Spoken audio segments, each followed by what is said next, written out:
Hey guys, what's up? Necromouse here.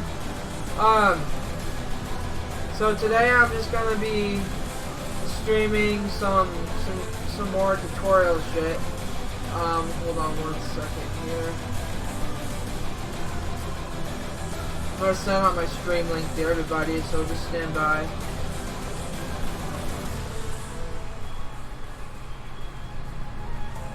gonna send out my stream link to everybody, so just stand by.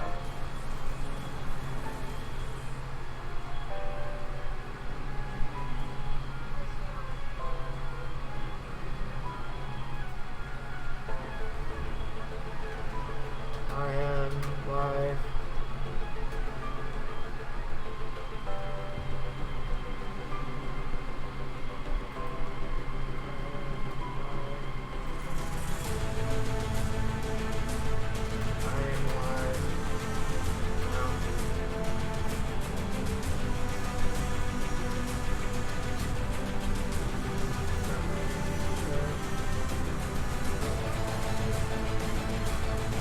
Alright, so let's go ahead and get started.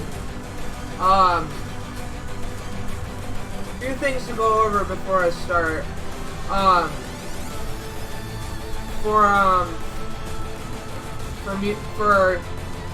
For rigging in Maya, you can sign up for the student version of Maya. I did that, and that's how I got my version. So you guys can do that, or you can get it through other ways. I don't encourage that, but do what you will. But anyway, yeah. Either you can, if you want to rig with Maya, get Maya. If you want to rig with Blender, this is the 2.79B version that I have. I put a link in the description to everything you guys will need in this stream. Another thing you'll need is, hold on 1 second while I get there. Another thing you guys will need is, where is it? Where the fuck is it? There it is. The PMX Editor. I provided a link in the description to this as well. So you guys can download this. This is for T-stamps and characters. If you don't know how to do it in a 3D editor or editing software, this is the T-stamps and characters. For MMDs mostly. For game characterization, they will already be T-stamps. But this is one other thing you'll need. Let's see here, what else? Let me check over my description real quick. Okay, so I provided a link to the general tools you'll need. There's texture modding assets in here, custom model viewer for viewing animations, custom Noesis build, PS2 disc. I'm gonna be going over how to do rigging in Maya, how to do rigging in Blender, model Mset modding in RAM, and these things called Ifstatements, which I'll go over after I explain to you guys how to mod Mset in RAM.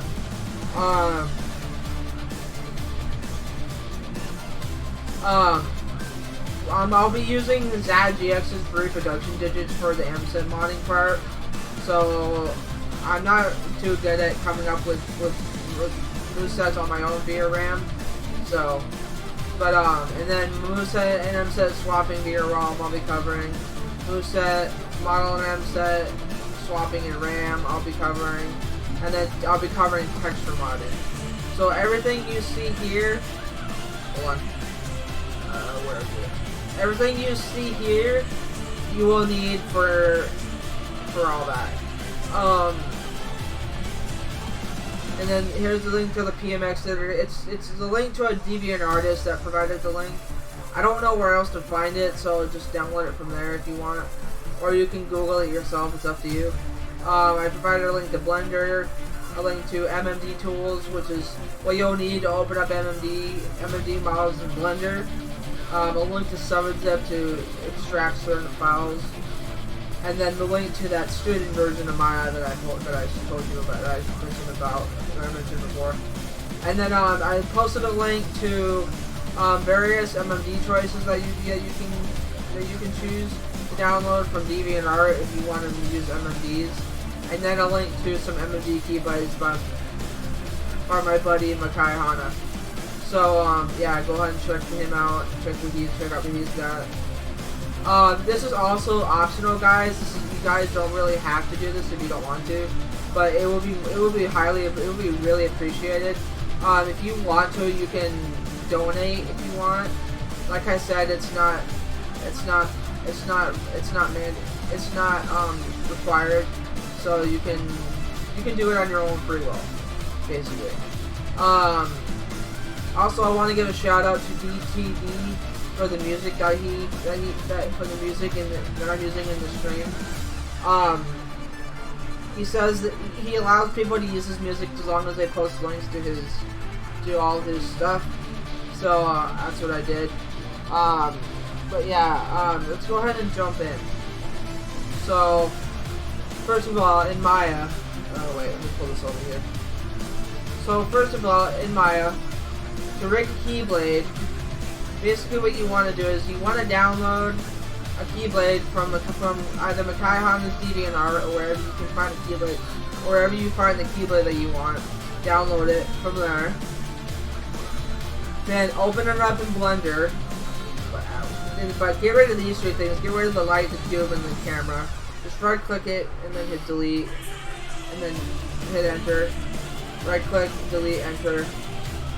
Right click, delete, enter. And then go to file, import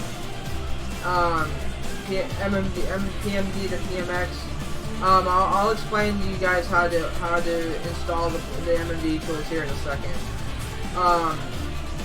So to rig the Keyblade you want, okay, I'm gonna choose a Keyblade that's not a pain in the ass to rig. So hang on a second.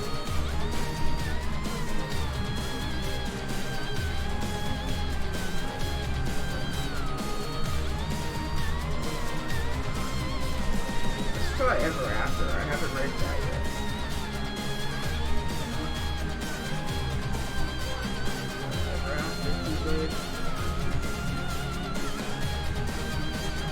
Alright, so I'm going to be rigging this today, the Ever After Keyblade. I'm not going to rig the whole thing though, because that'll take way too long. I'll just show you guys the basic concept of how to rig Keyblades. But I'll be showing you guys how to do it in Maya first, and then in Blender I'll explain how to do it in Blender. But yeah, I'll be explaining mostly how to rig characters in Blender, because I still haven't grasped the concept of rigging Keyblades in Blender. So, if you want to rig Keyblades, I'll try to cover that as much as I can, as much as I know about it. But, I usually just rig Keyblades in Maya, so if you want to rig Keyblades, I would suggest getting Maya somehow, because it's the easiest way to rig shit, to rig Keyblades. So anyway, now that okay, so I'm gonna export this material. My computer's running slow for some reason.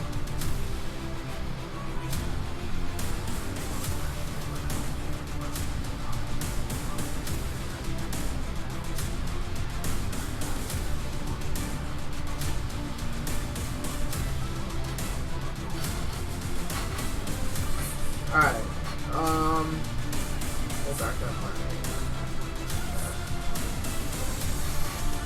Okay, so I got this Keyblade. I'm gonna go ahead and delete the extra shit from it. Oh man, I got a headache.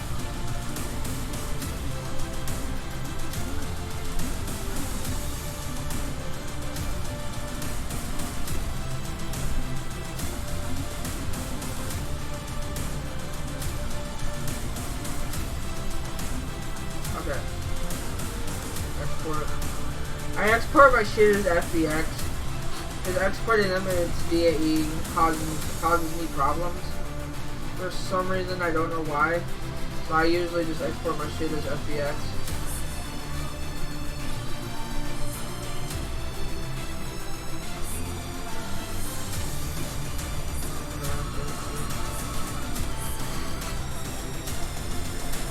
Okay, now we're gonna open that up for Maya, so wait for Maya to load first.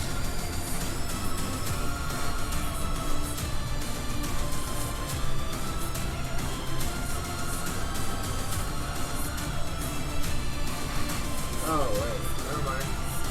That's not Maya loading. That's some kind of message he's trying to cover. I ain't gonna worry about it. Okay, so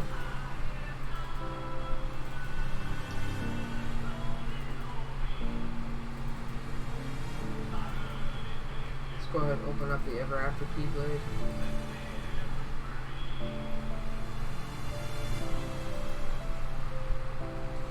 Ever After.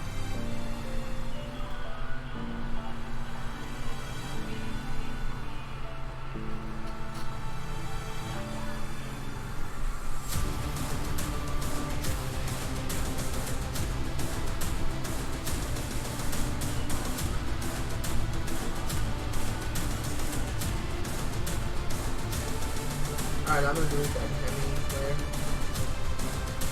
Alright.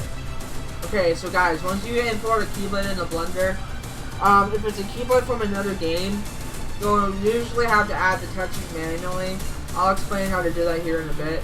But for MMD Keyblades, all you gotta do is just either click in an empty space in here, and then hit 6 on your keyboard, or you just go up to this little circular thing with the black and white checkered pattern between the light bulb and the cube and the glowing cube, and just hit that, and that will also reveal the textures for you.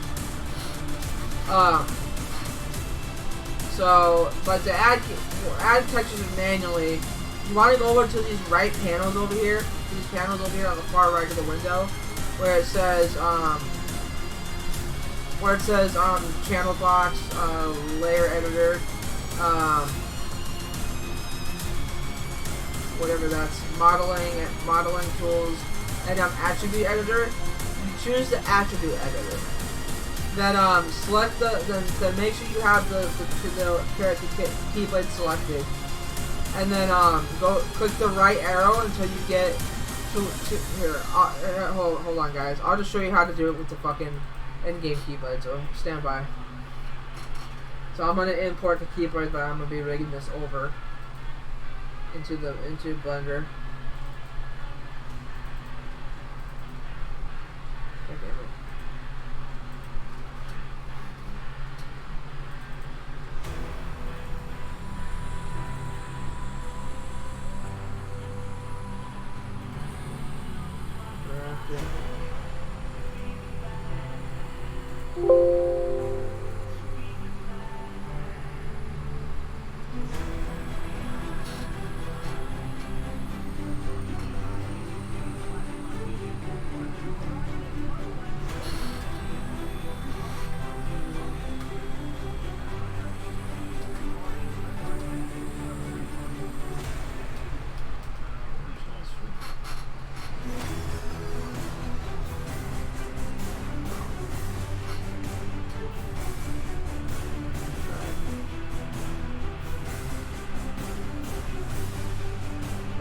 Where did the Keyblade go?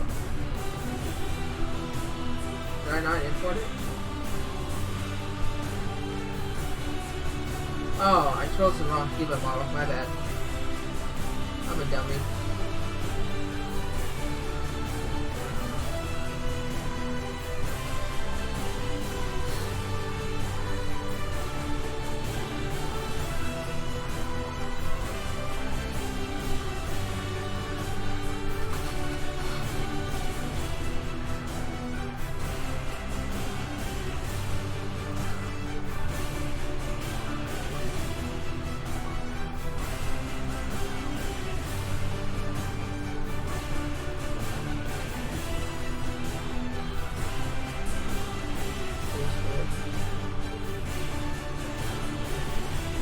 Why won't the keyblade import? What the hell?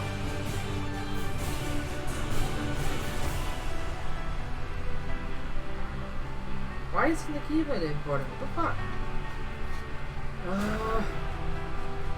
It's always freaking something, dude.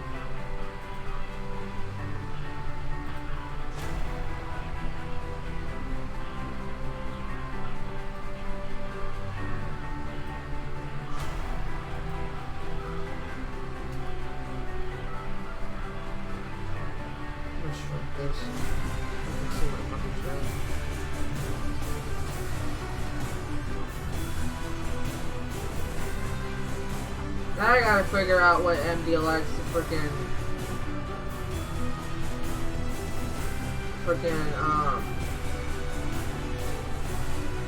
Pride Lens keyboard is again.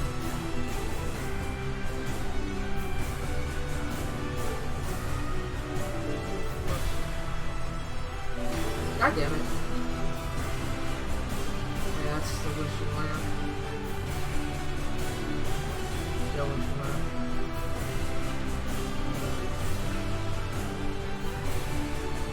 I know the name of that keyword, but I can't remember the fucking name. I know it, but I can't remember it. I mean, Lionheart.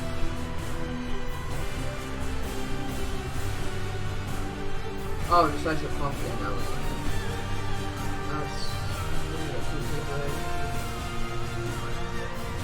That's bowling, I think. No, that's I don't know. I can't remember the name of that keyboard. Bruh, where is this stupid keyboard? That's full conjure bummer. Here we go. Circle of life keyboard. Export. DAE. Browse.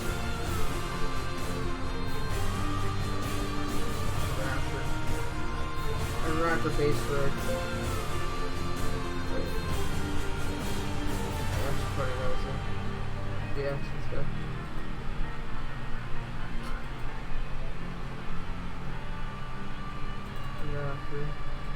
Raptor base word. Export. Alright, now let's try it again. Wait, before I actually... I'm going to import it first. Import. Raptor base root. There it is. Okay. So, what you want to do is you want to line the keyblade up with the keyblade you're bringing it over. And you want the blade to be facing the same way as the blade for the keyblade in the game. So, to do this, there are two ways to do so. You can either go up to these stacked square things here and select the character keyblade you want to resize, and go to the scale options here and just scale those down. Or you can use these tools over here. Just use this tool right here, the box with the little arrow pointing into the right-hand corner, top right-hand corner, and then use this rotate option and this move tool to move it around. Or you can also use the translate X, translate Y, translate Z, move shit around and rotate to rotate it around. I'm just going to use the scale option to rotate this. We're going to have to rotate it, but to resize it. Actually, no. I want to rotate it first, so hold on. I'm going to use the rotate tool in order to do this. Because I hate using the panels on the right for this. The pain in the ass to get it to where you want it, doing it that way. For me, anyway. Okay,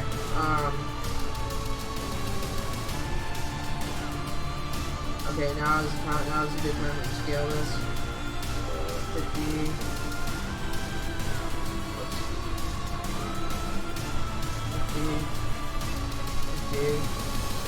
50. Okay, I'm gonna make it a little smaller. Sorry, 40. 40. 40. Okay. So move that over a bit.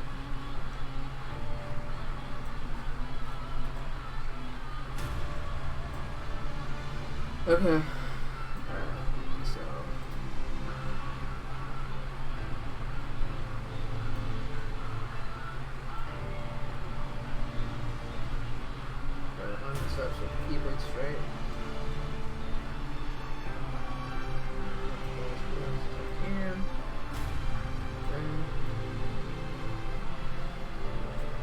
sure I get it straight enough. Oh yeah, I forgot. I was going to show you guys how to add textures to in-game Keyblades. So, to do that, what you want to do is select the Keyblade, go to the Attribute Editor, hit the right arrow to use the Material 000, and then, oh shit. And then, hold on guys. And then, put this little box here with the arrow in it, like across from the color. Then click the folder icon, and then navigate to where you have the texture saved for that Keyblade. In this case, for me, it's in my Ever After Keyblade folder.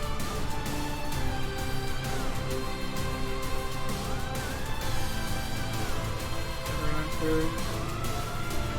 texture 000, there it is. And then, go ahead and reveal the textures here. Okay, and then, let's see, is it flipped? No, it's good. Okay, normally when you add a texture to a character, to a model, you would normally need to flip it. To do that, just go to UV, up at the top here where it says UV, go to UV Editor, and then go to the Transform panel here. And if it's flipped, usually if it's flipped, these white outlines will be on the image itself. So to flip it, just select the letter B here and hit flip. And then once these lines are below the actual texture, that means that it's properly flipped. If it's like this, then it's gonna be a jumbled up mess. Like as you can see, it's like all messed up, the keyblade and stuff. So to flip, so just flip it with the transform option here, and then and then it'll fix those textures. So that's how you add textures to Keyblades, or anything for that matter in Blender. Okay, so I'm gonna go back to this real quick.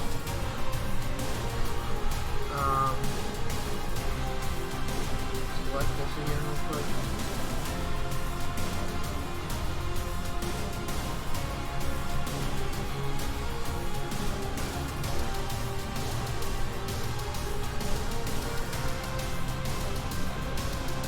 Okay.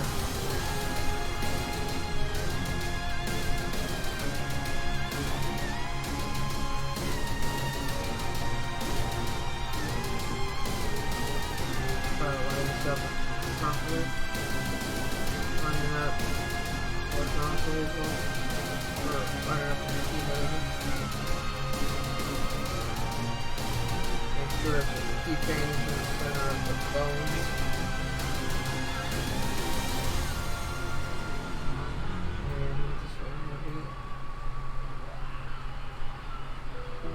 Go.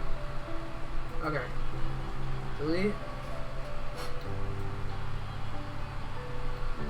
Okay. So this is how you rig Keyblades. Select the mesh of the Keyblade, and select the bones. Go up to the drop down where it says modeling over here. Then go to rigging, and then go up to the top where it says skin. Choose interact and bind skin, but click the box. Then make sure joint hierarchy is selected and closest to hierarchy is selected. Make sure max influences is set to max influences is set to 1, and then hit bind skin. And that will bind the mesh to the bone. And that will bind the bones to the mesh, so that when you move it around, the bones move with it, as you can see. So that way the mesh and the bones are one. And then go ahead and go back up to skin, paints, and go to paint skin weights, but use the box. And then for Keyblades, I normally unflood bone 000 or bone 001, and I keep bone 000 flooded white because normally if I unflood that, I'm on bone 0, and then I start flooding the Keyblade, or I start rigging the keychain, it'll start much falling. So I usually just unflood bone 001 and keep bone 000 the same. But if you're not rigging the keychain, just unflood everything except for bone 002.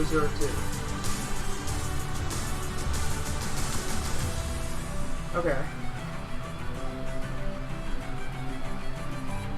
So this keychain is gonna be kind of hard.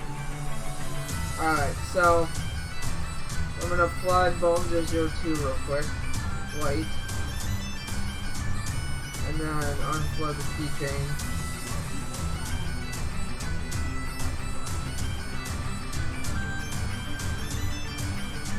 Hold on.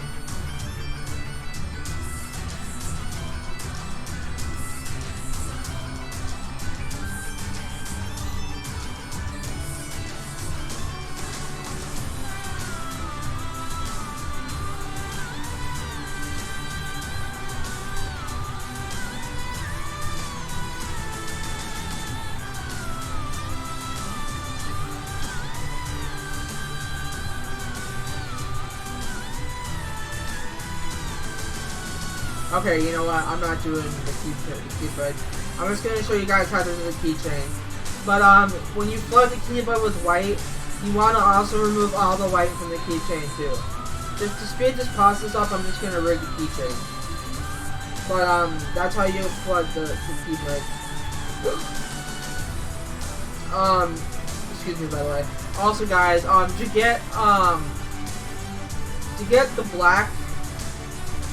So to change it to black, where you go down to where it says value below the bone window, where it says value, and set the value all the way to 0. You set it back to white, set the value all the way back up to, turn the value all the way back up, and set it to 1, and that will change it to white. So I'm just gonna do a little bit of this just so you guys get the general concept of this, because I don't want this screen to be too long. I mean, I know it's going to be long, but I don't want it to be insanely long, so you guys are sitting for hours watching me do this. Plus, I still have other shit to cover too, so I don't want to take too much time doing one thing. Okay. Now guys, when you rig bones, make sure you rig each individual link on each individual bone. So say for example bone 3 I'm rigging this to, bone 4 would be this braid right here, and then bone 5 would be this braid right here, and so on and so on. So that's how this is how you rig. So I already rigged that, so I'm gonna do this braid here.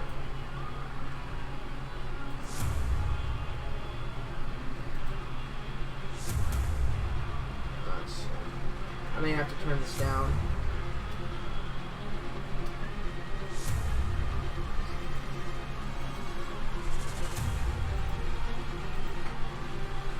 I'm gonna have to turn down the stroke because it's braiding too much of the weapon, of the keychain.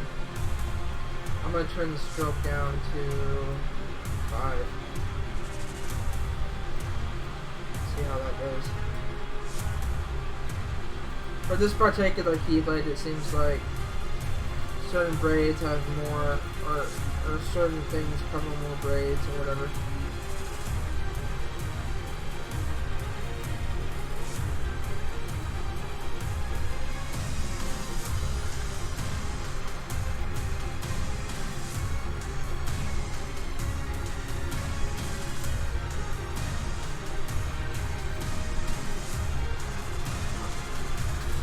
Okay, I'm undoing that.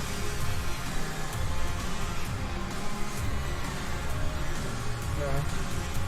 Let's just do this braid and this braid here. This braid here.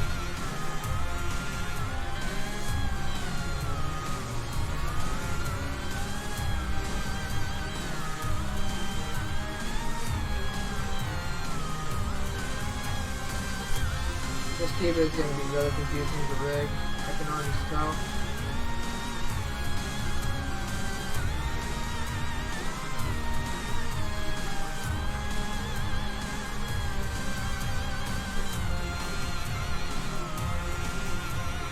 Okay.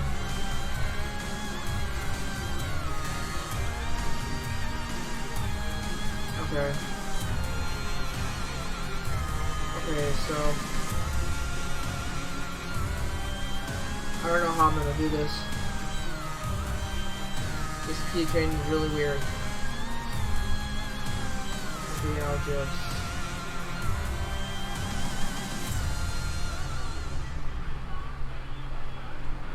Alright, I'm gonna turn this down to 1 instead of 5. Because it's still braiding too much of the braids. There we go. For this particular keyblade, it seems like I have to lower the amount of stroke all the way down to 1 that the keyblade runs with, that the keyblade uses, because apparently having it too high colors too much of the keychain.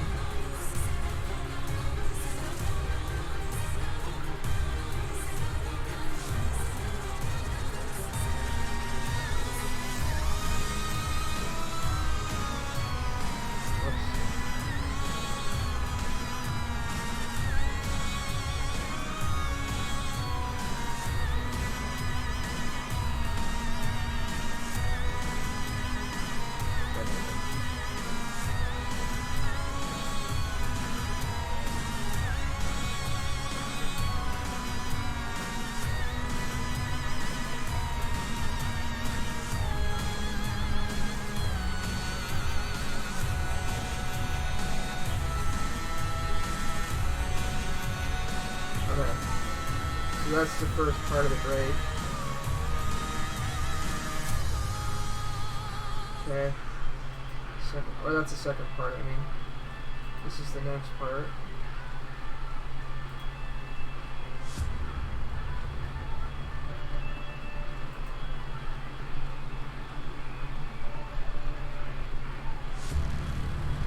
Yeah, this Kiva is gonna be hard to braid because I don't know how I'm gonna do these braids, but we'll try our best.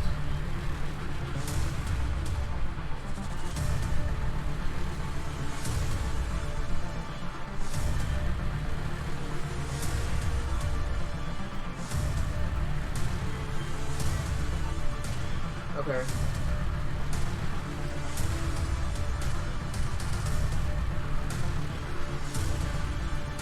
Next part. This is here.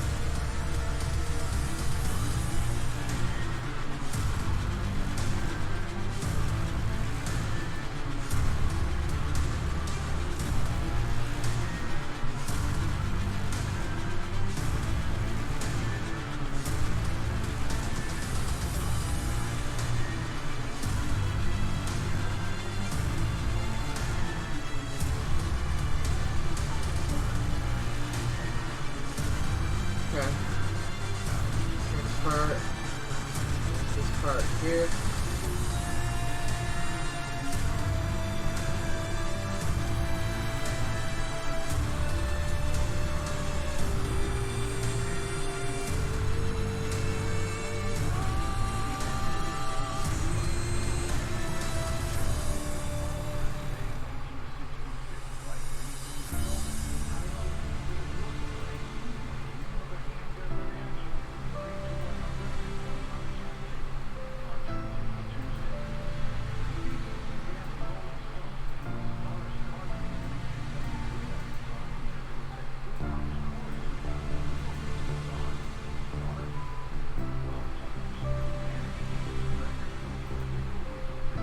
Okay.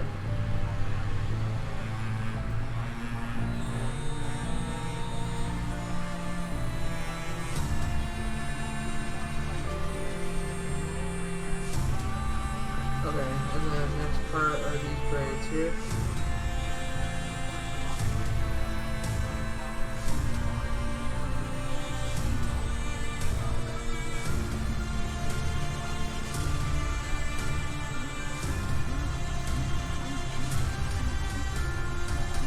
I'm starting to get the hang of this now.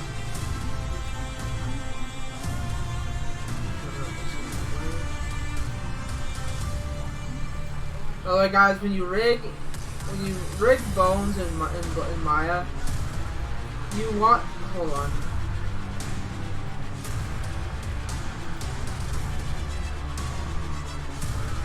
You want to make sure, ah shit, hold on a second.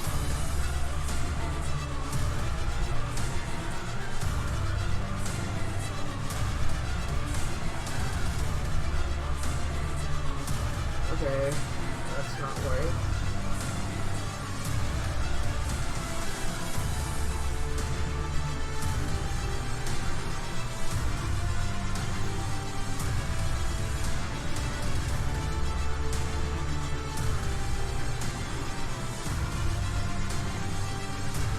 Okay, I gotta rewrite that.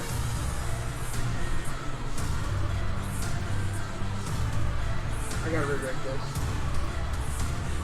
Well, actually, you guys basically get the general concept. So that's rigging keyblades. Again, to rig keyblades, you don't have to color each individual part. Just hit flood and then just remove the white from the keychain. That's all you gotta do for the keyblade. I'm gonna move on to character rigging now. So hold on just one sec. All right. So I'll rig that keyblade another time when I have the time. So I'm gonna import a couple characters here real quick.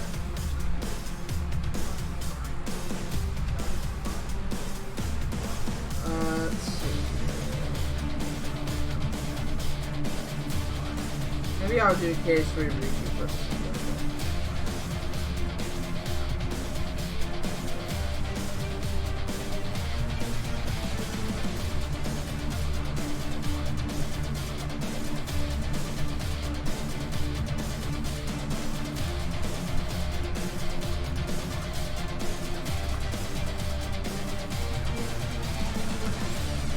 Alright, hold on a second guys, I'm gonna try to randomize this music.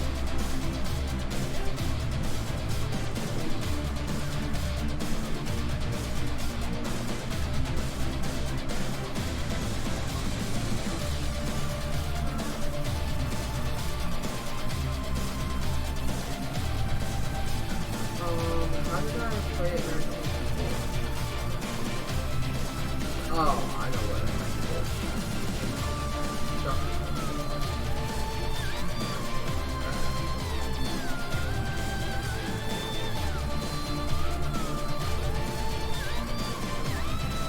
Alright, so I got KH2FM. We're gonna use him as an example.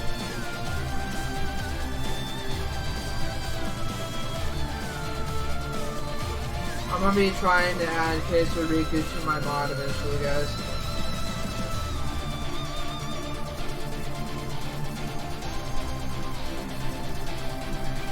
So here's the textures.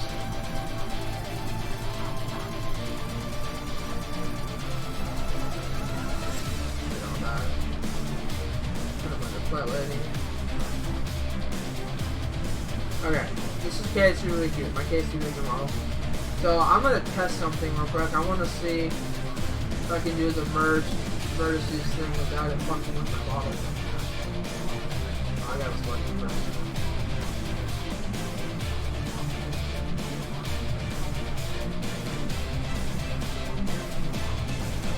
And yes, it's still fucking. Fuck. Okay then. I guess I'm just gonna have to deal with the hybrids.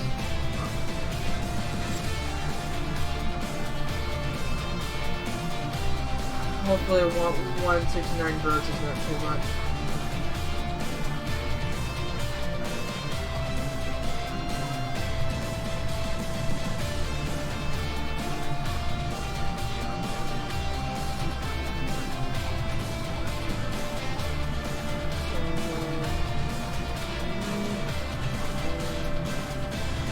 Hold on, guys.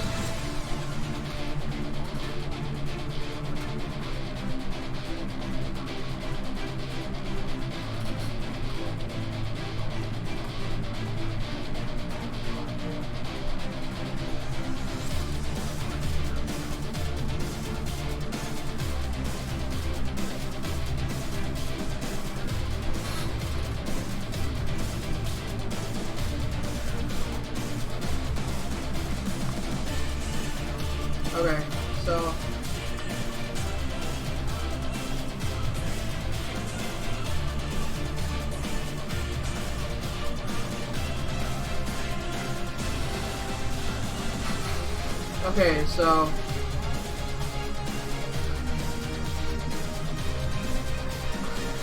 alright, what you want to do now is you want to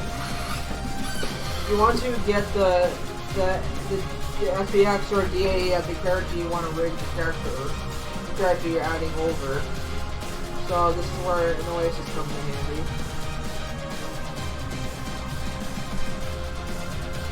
We're going to be rigging Riku over his KH2 Riku model today.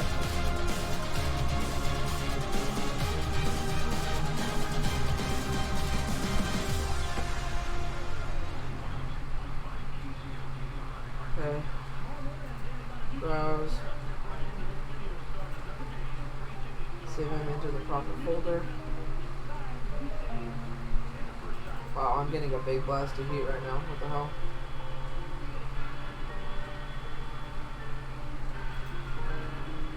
I'm gonna delete this.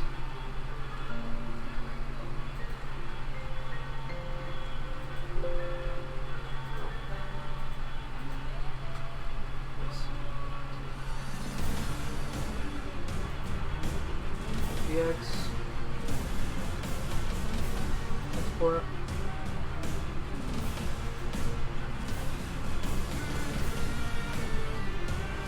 Okay, just go ahead and import that now.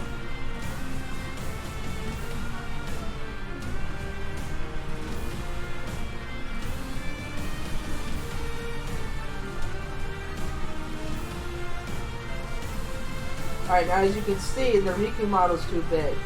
So what we want to do is we want to rescale him. So I'm going to mess with some values until I find one that works. So, do 5. 25. Okay, it's still too tall. Let's do 40. 40.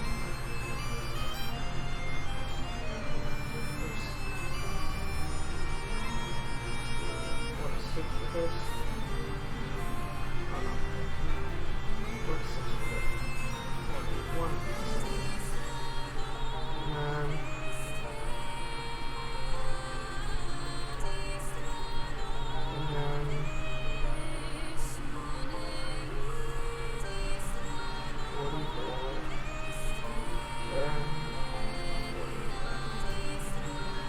okay, maybe come up to 42 maybe. Perfect. Alright, now that we got him rescaled, now we're gonna move him over. Oh, his arm is still not long enough. Hold on. Go towards the face of this. Perfect. Okay. Let's go ahead and move him over. Let's go ahead and move him forward now so he lines up with the other guy.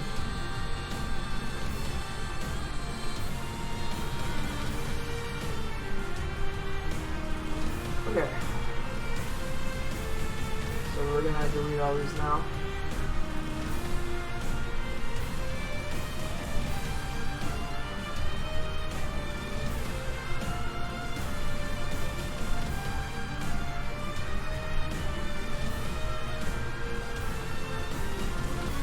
Alright. Now we're gonna bind the bones to the skin again. Go up to choose rigging up in the drop down, go to scan. Interact to bind skin, click the box. Make sure all this is correct. Hit bind skin. Hey Sora, what's up, man? I am on the character rigging part right now.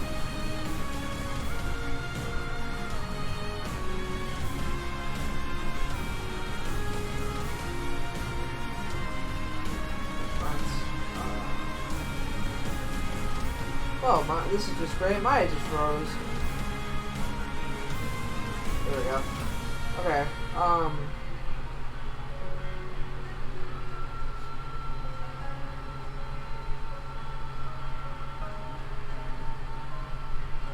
Okay. I don't know what it means by that. Alright, then we're gonna go back into scan, go to paint skin weights.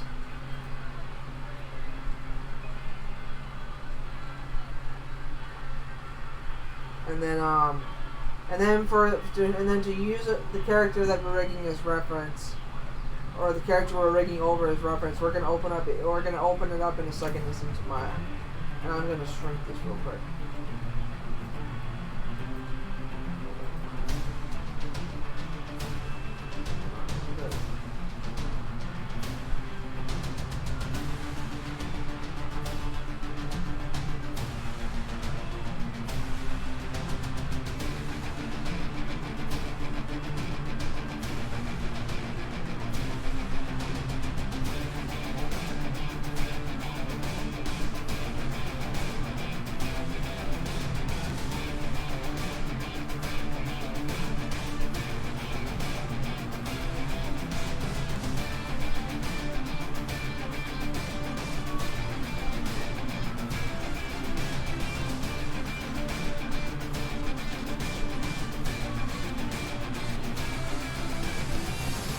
Alright, so I'm gonna pull this over here.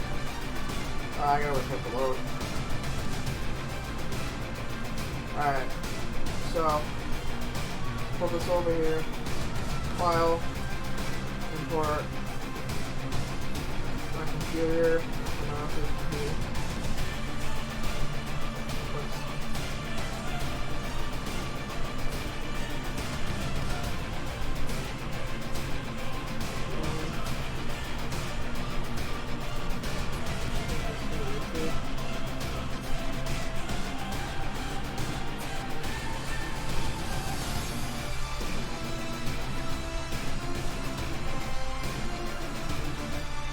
How am I passing? There we go.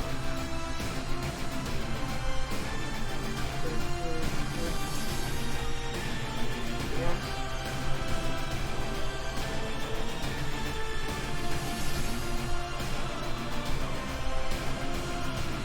Alright, now before we begin... Alright, now before we begin, we're gonna merge this one.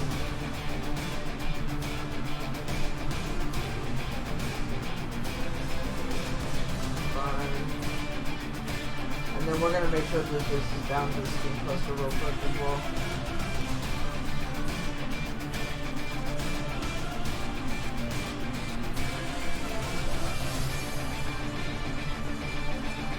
Alright. Scan.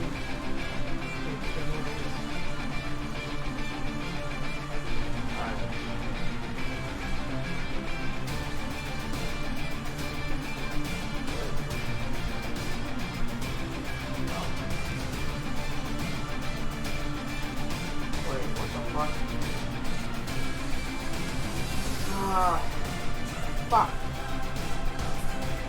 Let's see. It didn't throw the skin weights properly. What the hell?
There we go. Alright, now for KH2 Riku, hold on while I lower the stroke a bit. lower this down to 1. Do the same for this one. So for characters, you want to make sure the stroke is as low as possible. Otherwise, when you go to paint something, I'll show you what happens when you go to paint something in skin ways when you have the stroke all the way up. Okay, when you have the stroke all the way up, when you click a spot, it'll start. Oh, I guess it's not doing it. Okay. Well, normally when you would click a triangle, it would normally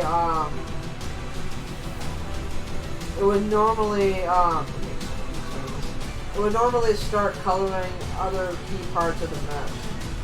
But in this case, it's not doing it. So I don't know what's going on there. But yeah. I guess you could have stroke on for this. But say for example, you want to color something like this that has multiple small triangles.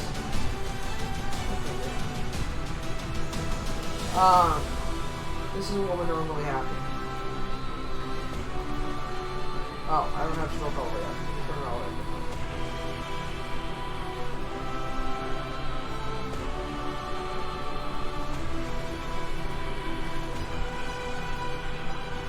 Oh, it's not doing it. Okay. That works then, I guess.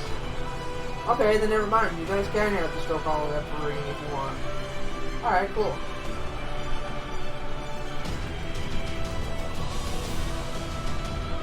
Okay, so basically to paint the skin weights of the character, you basically want to go into the version of Maya that you have the character open that you're taking the references from. I'm gonna put this in black real quick.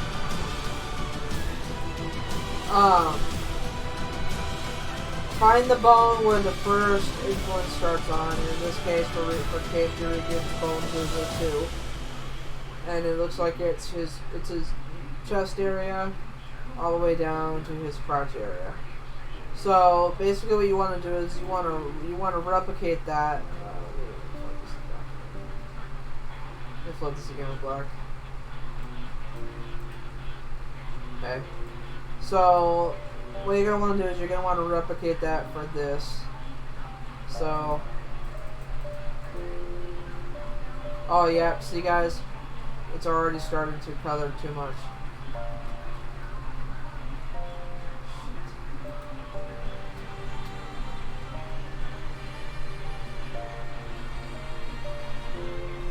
Oh, what the heck? There we go. Okay. Shit.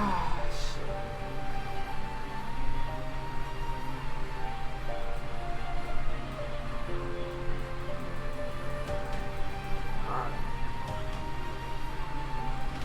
So, goddamn, can I get my stupid thing, please? 1.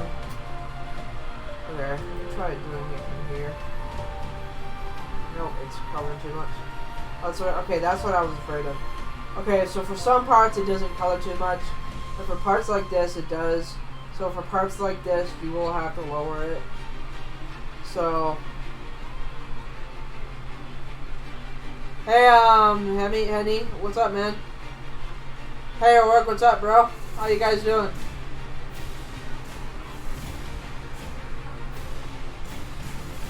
I'm going to move my chat over a bit more so I can see when you guys send me messages. Oh, come on. 1.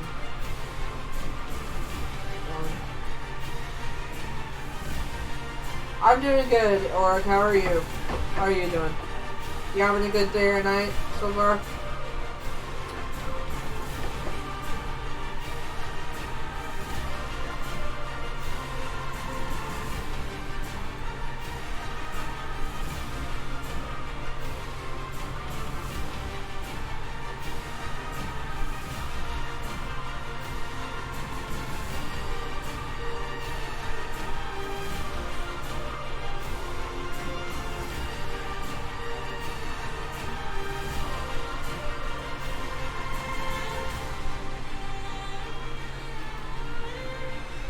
I might actually try the rig wiki myself. This is actually turning out better than I usually does. Yeah, I think I might rig it myself. If I can do this good.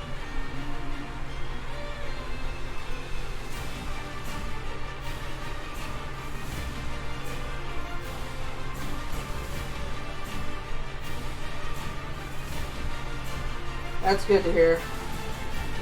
Yeah, I'm just doing a rigging tutorial, another modding tutorial. Excuse me.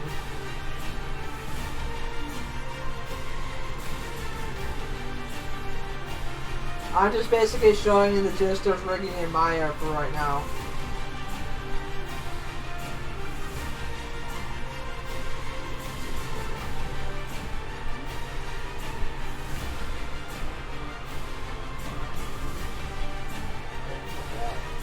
Spot in there.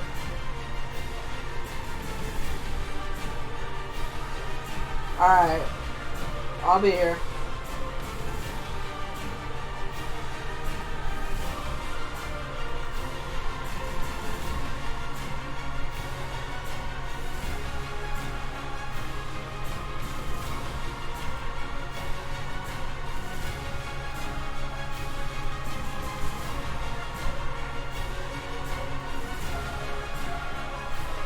Well,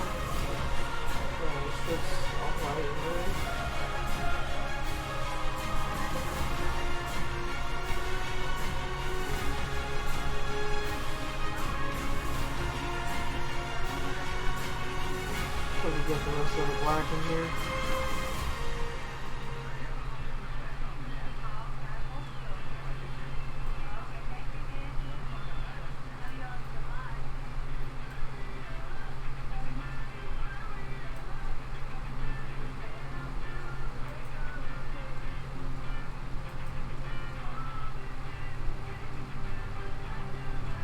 Mine's just freezing. Oh, there we go.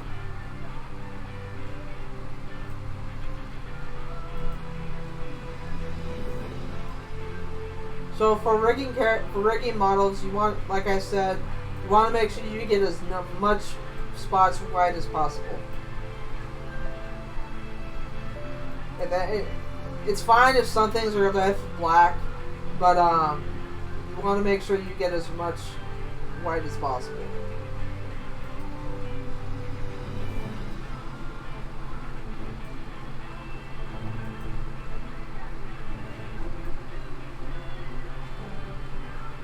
Okay, that looks good. Let's go up here. The white in here.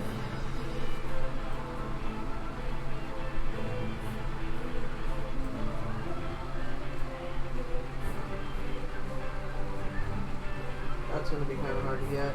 Okay. I just won't worry about that one.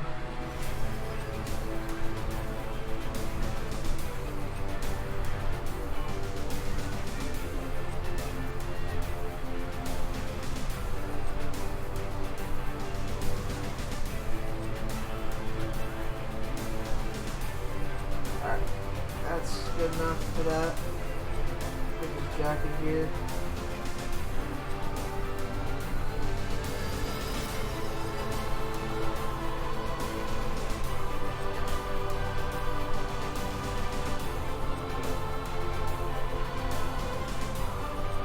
Why are you lagging, Maya?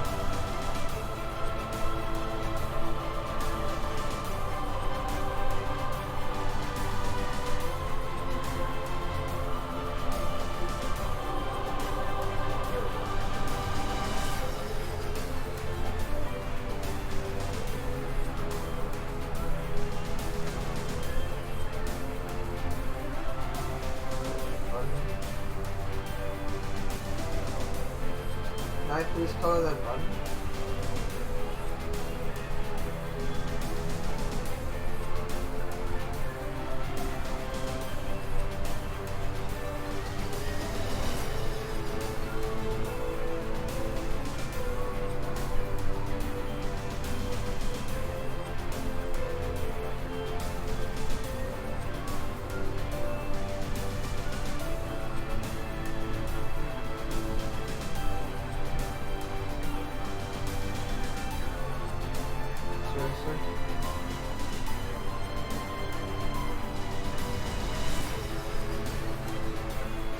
on, man.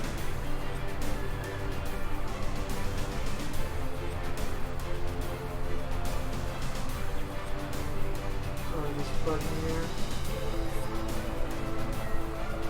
Come on, Maya.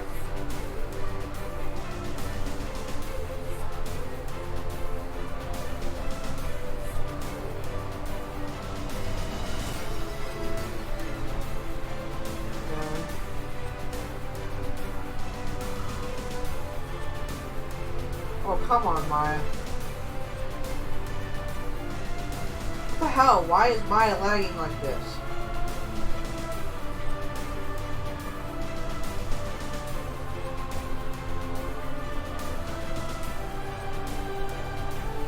God damn.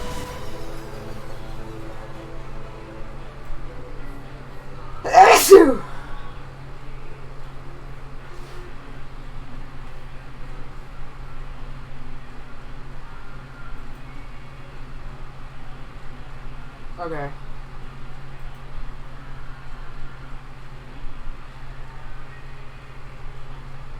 Wow, cooking these triangles is lagging my out like a fucking bitch.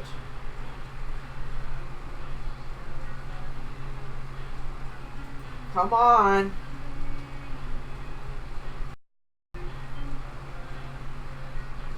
Come on, Maya.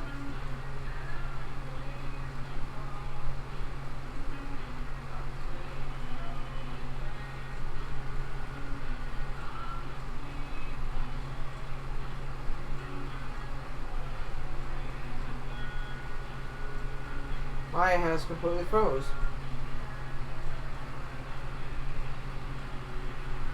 Oh my god, dude. Come on.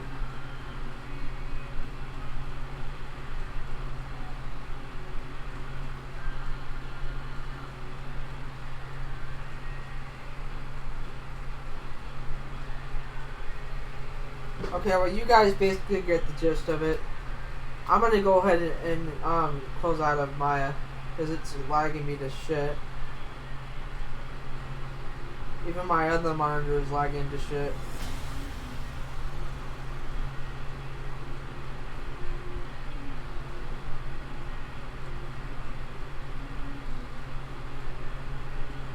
Come on, open my task manager, please. I swear if I blue screen while I'm freaking trying to scream.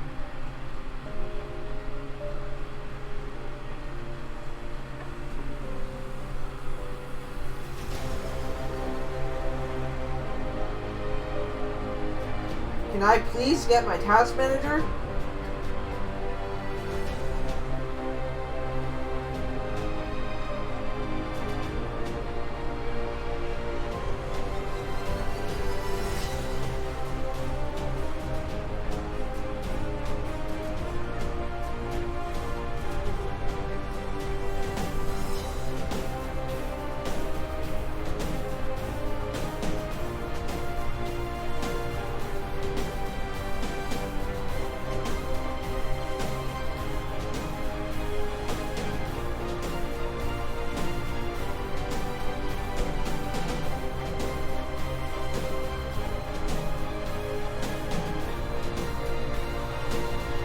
Why is my computer lagging like this of all fucking days?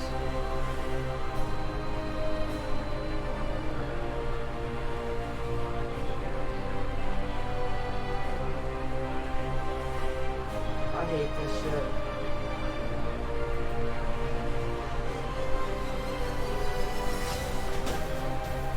I hate this. Come on, close.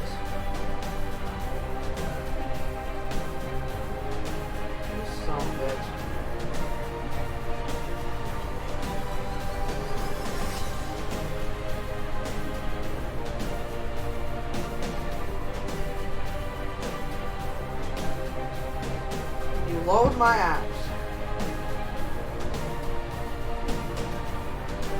This is what I gotta deal with on a daily basis, guys. My computer running slow as shit like this.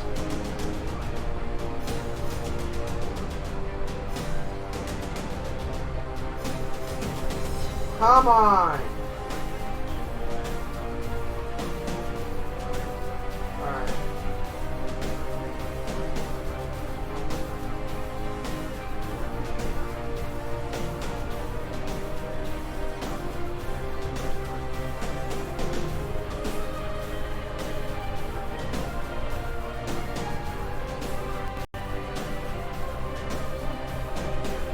Oh my god, freaking clothes.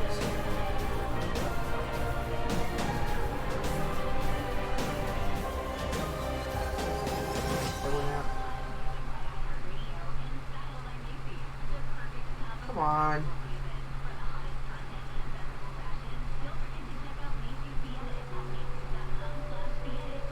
Jesus Christ. Oh my god, that was a pain in the ass. Okay, now I'm going to show rigging in Blender. Alright. Come on. Okay. So. I'll show character rigging first, and then I'll show Keyblade rigging after that.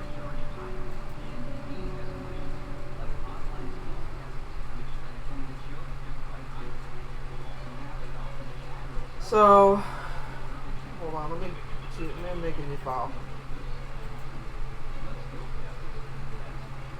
Okay, so, oh wait, there is one thing I need to add to the list of links. Hang on, guys.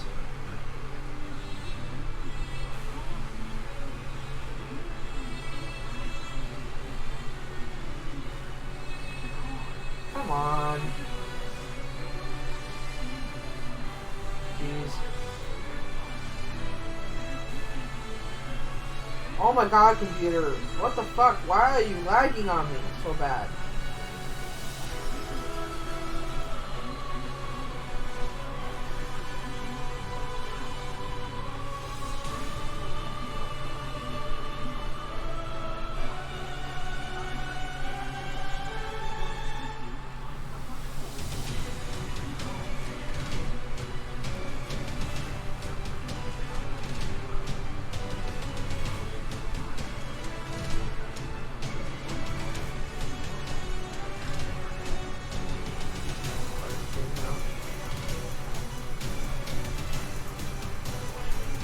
Yeah, I'm gonna add a quick link to my list here, guys, so hang on.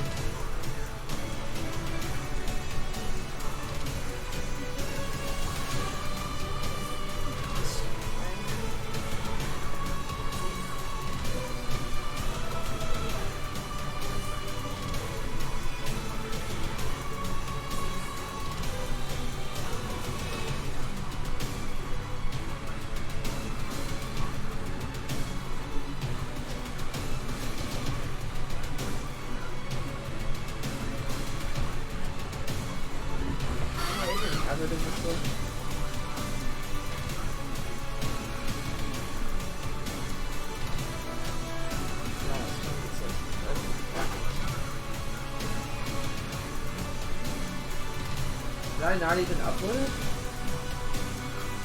What the fuck is this doing here? This doesn't belong in here. Can I get my menu, please? Thank you.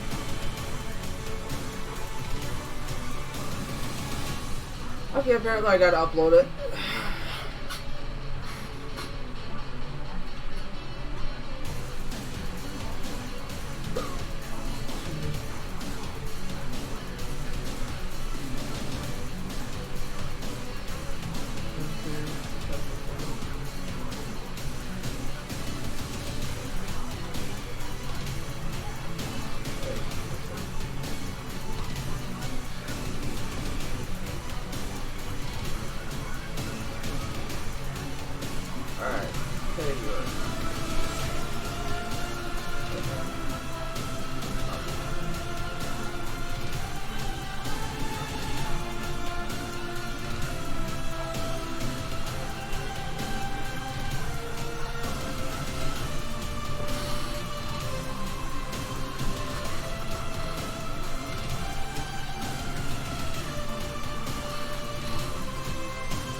Okay. If you get that, guys, just go ahead and refresh the page if you don't already have it. Okay, I'm gonna go ahead and close out of this. Okay. So, For rigging characters in Blender, you're gonna need two things. Three things actually. Blender. For MMDs, you're gonna need the MMD Tools plugin for the Miku Miku Dance Model PMD PMX. And Clay Viewer.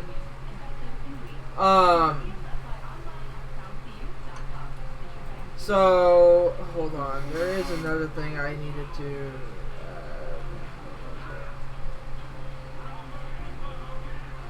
Okay, I'm gonna provide this real quick too, guys. So stand by.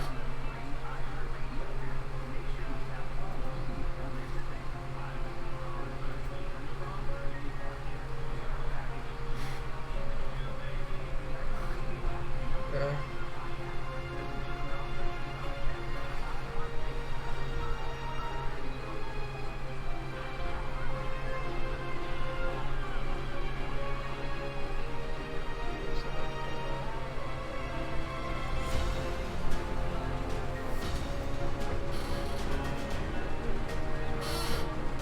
GLTF Importer.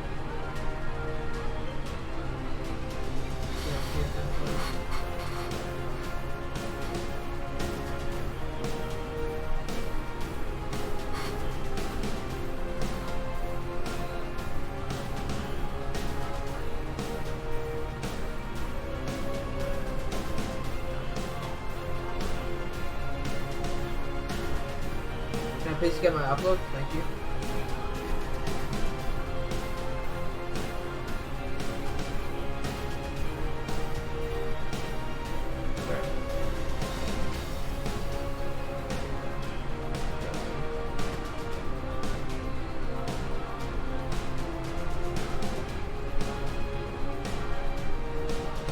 Okay.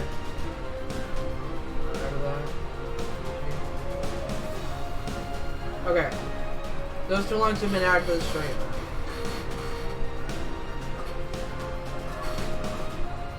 Now what you're gonna want now for Blender, I'm gonna show you guys how to install both these plugins. So for MMD Tools, you're gonna want to download this file that I provided in the link in the description for you guys. Then to add it to Blender, double click on the Blender MMD Tools Master. Double click on it and open it. Then go onto your C drive and into Program Files, and then into Blender Foundation, Blender 2.79. Go to Scripts, then go to Add-ons, and then copy and paste or just drag and drop it into the Add-ons folder. I don't like to drag and drop it. I usually like to have a backup just in case.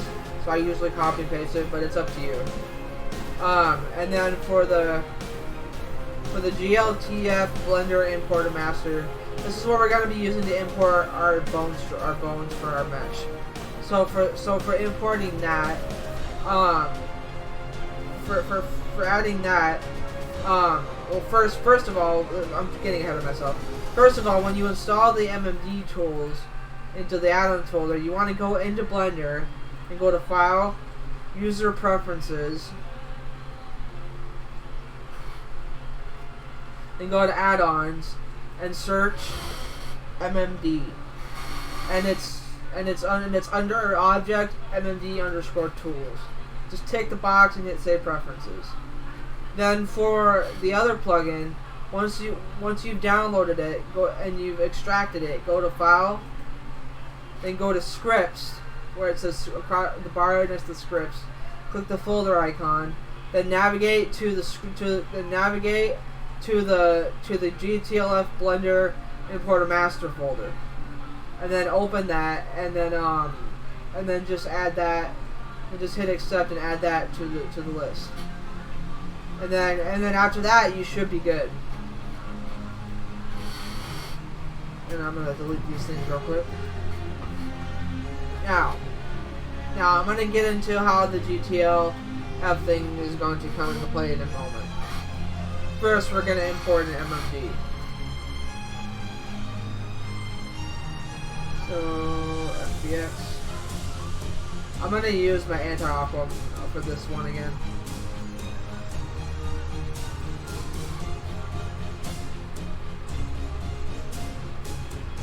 Okay. For some reason, with FBXs, this shit just shows up as the bonuses show up as this. I don't know why, but if you're doing DAE, it won't show up like this. So, but this is how it shows up for me. So, I'm just not gonna worry about it. If I'm gonna hit ace. Oh, that's not what I meant to do. Fuck. Son of a bitch. That's not what I meant to do.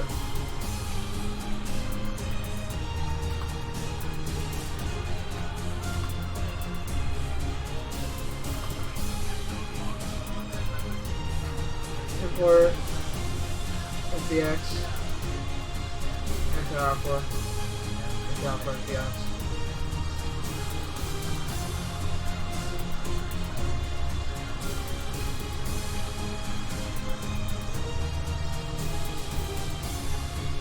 Okay, so I just want to select the bones.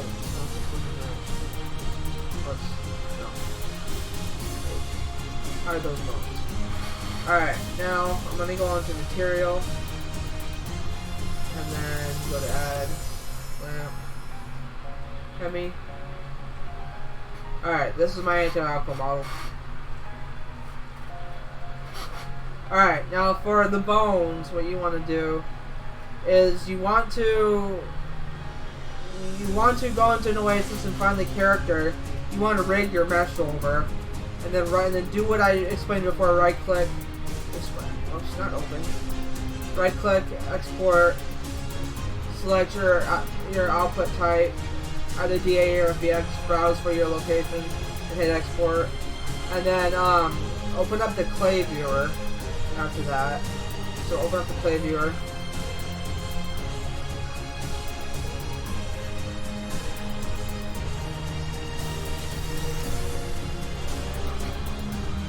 And then, hold on, I'm gonna wait while it opens. Okay, that is not the one I wanna open. And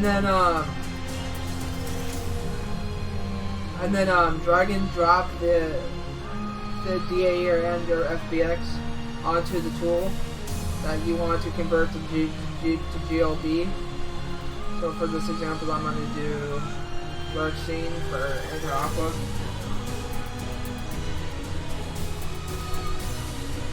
Enter Aqua base grid. Enter Aqua base grid.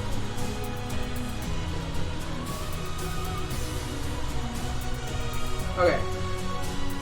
Now we're going to click on her. And we're going to add her textures.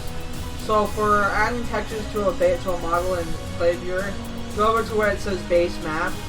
Click the little thumbnail on it, and then navigate for the textures for that character. But make sure that the textures that you add are parent to the opposite to the part of the mesh you have selected. So for this example, we have her coat selected, so we're going to select her coat textures first. So we're going to find her coat texture, which is this right here. We're going to apply that. Then we're going to click her head. And we're going to apply her hair texture. And then we're going to click that. Wait, never mind. And then we're going to select her weapon option. Weapon part. Select that texture. And then we're going to do her strings and her chain. So we're going to select that texture. And then, once you've done that, go ahead and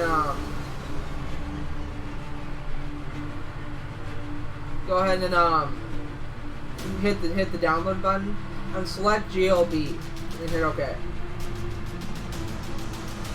Then go ahead and rename it to whatever I'm going to rename it to.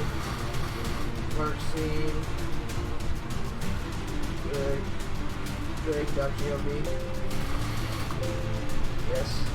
Okay. Alright, and then go ahead and open that up in Blender. So go ahead and go to File, Import.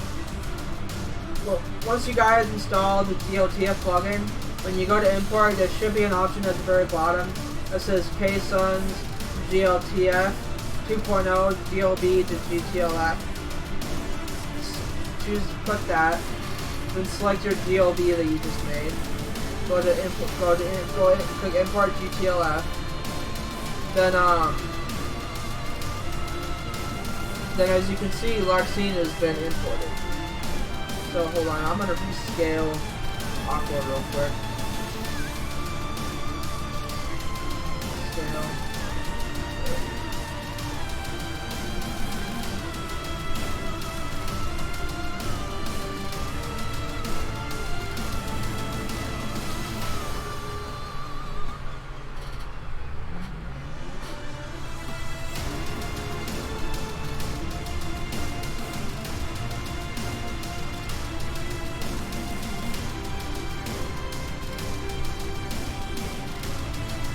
Okay.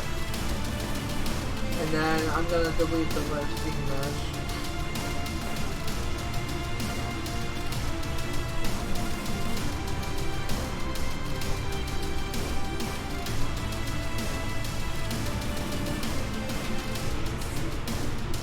Yeah, I'm gonna hide the ball real quick. Alright, go ahead.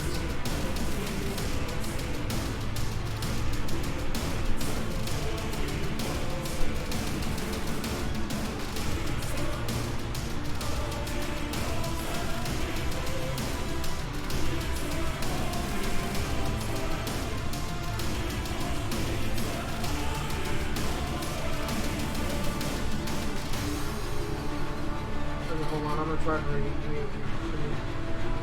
shit. I gotta re-import this because I need to bind the bones to her real quick.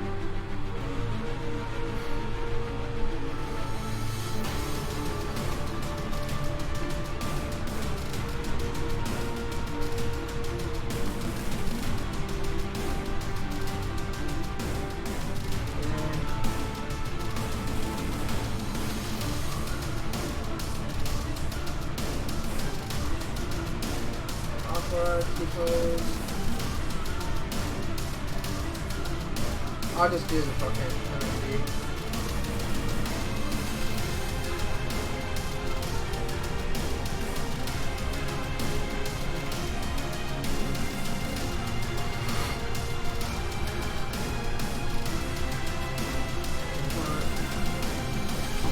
Come in. Thank you. Didn't have mac and cheese? Yeah, I did. You want that or? Yeah, I think that was. Thank you. Alright.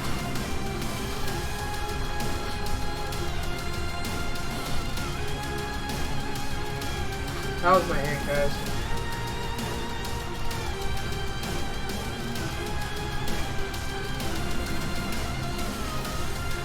Okay.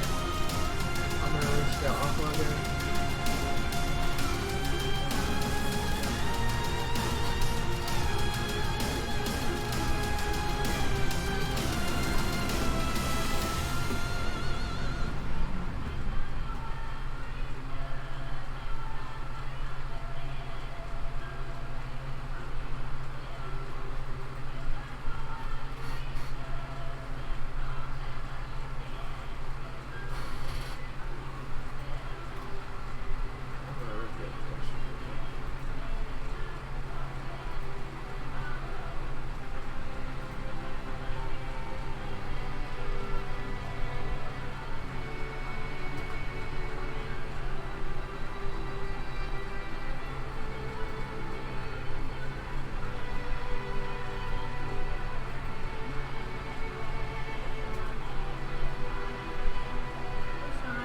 Here.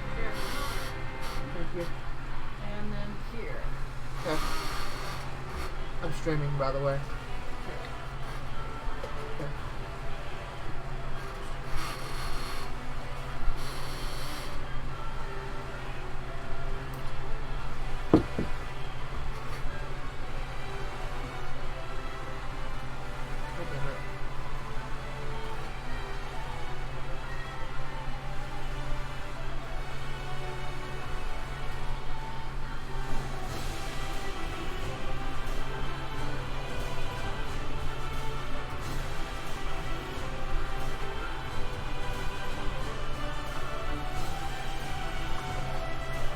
Okay, now now to make sure now for some reason when I import a GLB after I've imported a model, it gets rid of the textures on the model. But when you go into cycle render and you go to blender render, and you go to material, the textures are still there. So if you want the textures to render, I would recommend going into blender render and rendering them. But when you want to edit the skin weights, go to cycle render. You know, I'm gonna select all, and I'm gonna bind this to the mesh. Control P.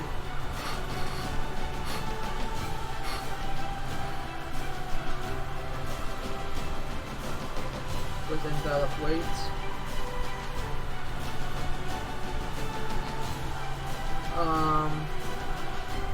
I want to let me. Oh, maybe I have to be in edit mode, maybe.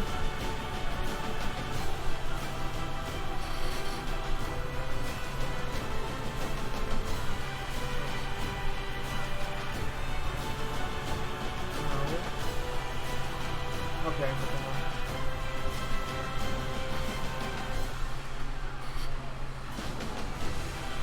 What the fuck?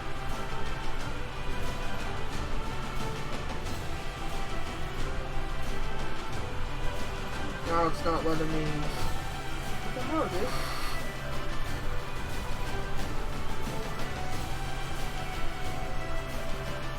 Ugh!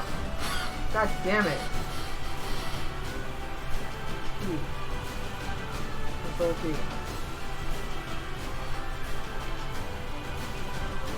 Okay, I'm just gonna set parent to object. Okay. To make sure if this doesn't move around when I move the character.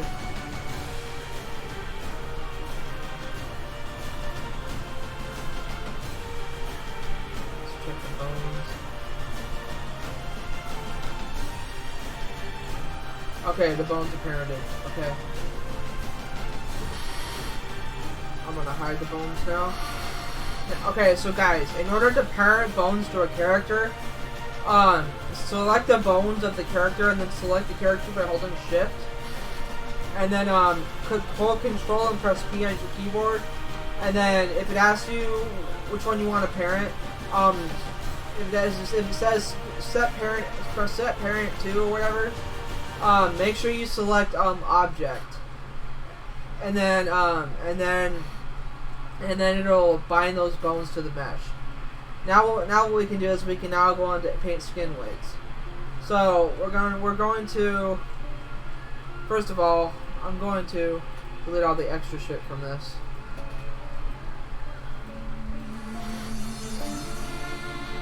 Oh wait, I probably should go over this. So for MMDs, guys, when you rig MMDs, there will be these things called rigid bodies and joints. You want to delete those. So to find those, you go into the outliner here, up here on the top right hand corner. Click the plus sign. It'll expand it. Then you'll see joints and rigid bodies. Right click it and choose delete hierarchy for both of those. And then also you can also delete the armature within the character too, so you don't have an extra armature added. And then you can delete this too. It's not required, but you can if you want. Okay, now that I've done that, okay. Now, for the bones, the way I did this last time was I was rigging each one of these. I found out that I figured out these are not the bones. These are the bones right here under vertex groups. So you want to rig your character by cycling to each one of these options. And usually when it takes me to the bones, it starts me at the bottom. So I usually scroll all the way back up the top and start at the top. So now that we've got that ready, we're going to go ahead and open up our scene in a separate Blender window.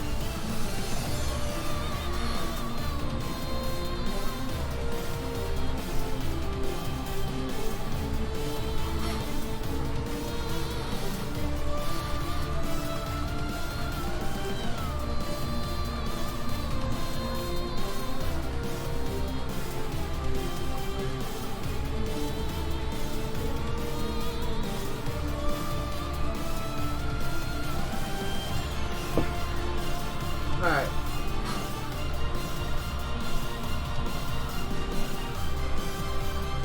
So import GLTF into output from scene rig.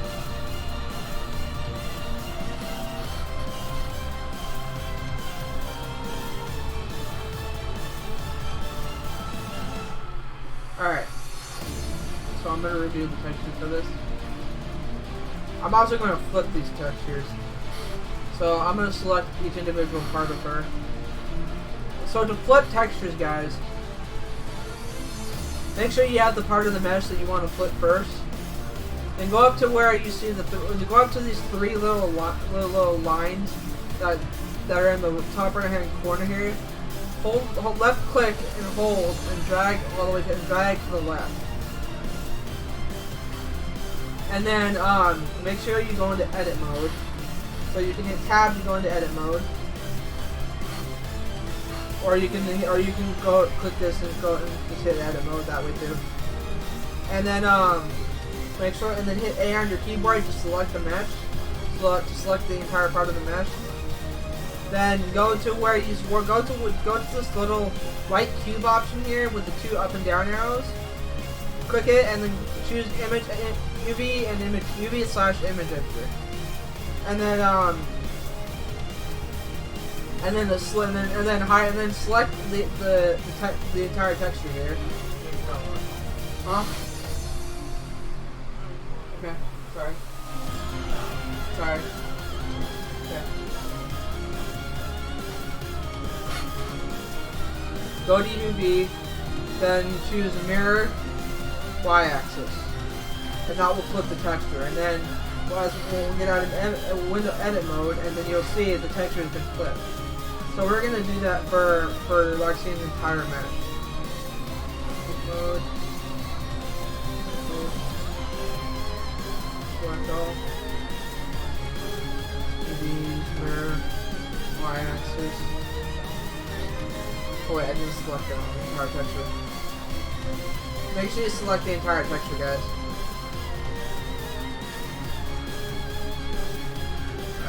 Alright, edit mode. Look for weapons.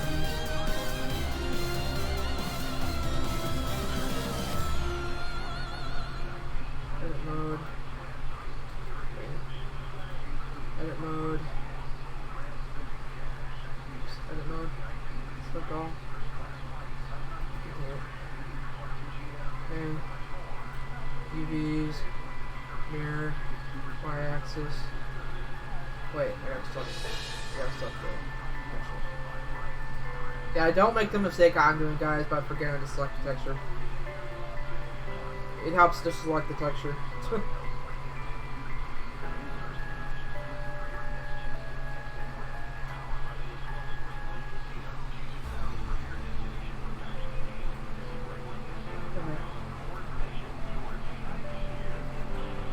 Oh my god, dude, this is driving me nuts.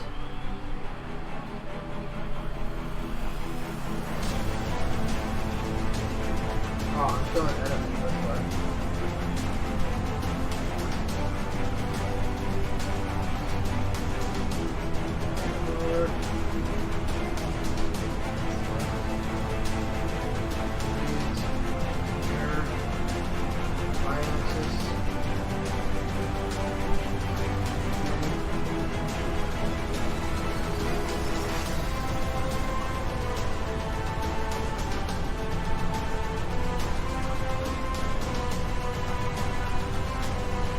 Edit mode.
all flipped.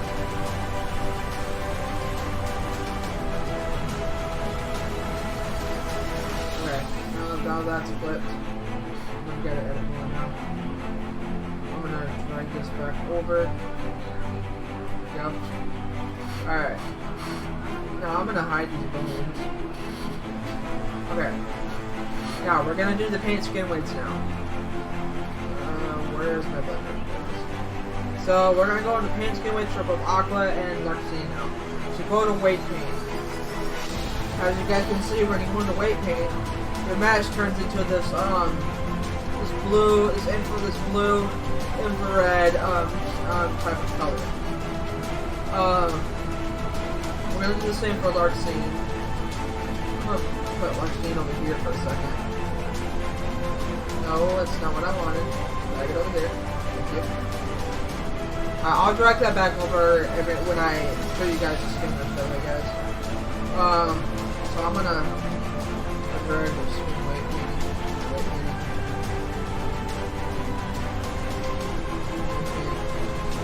Okay. So Larcine's now in weight paint mode. So what we're gonna do is we're going to go into her bones.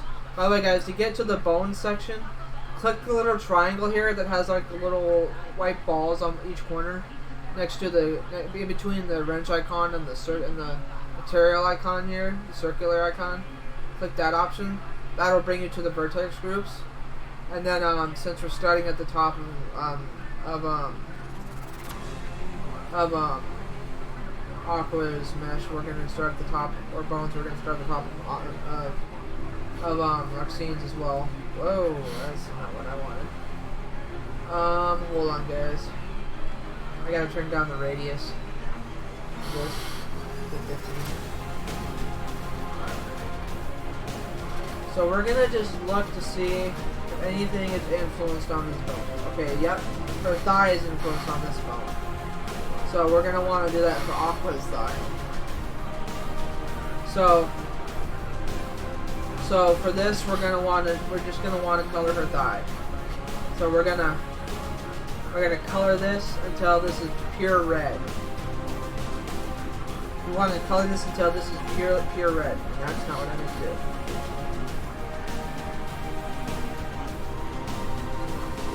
And I don't want to color her down.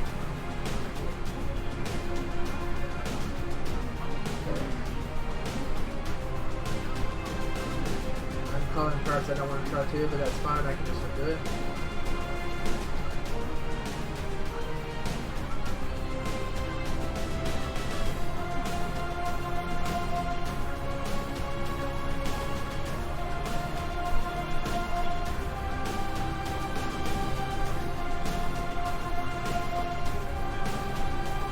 Okay. Got that part.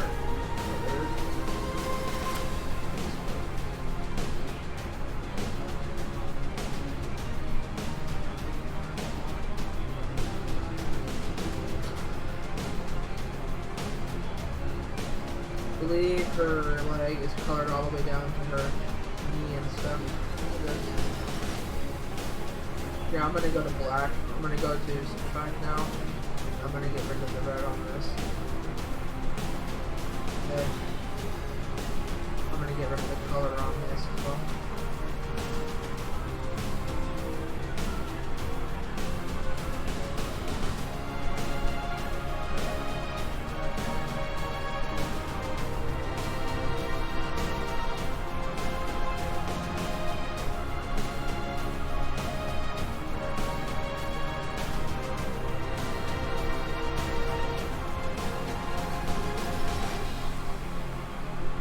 Gosh darn it.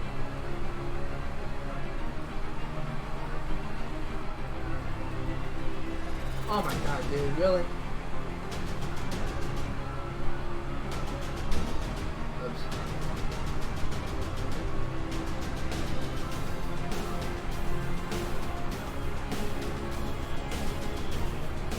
Seriously? I don't want to uncolor that, damn it.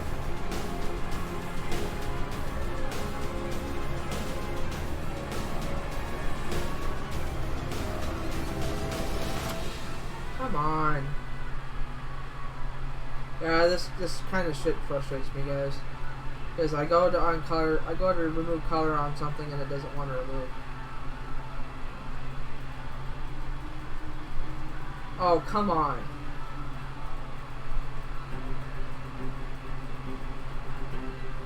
Jesus.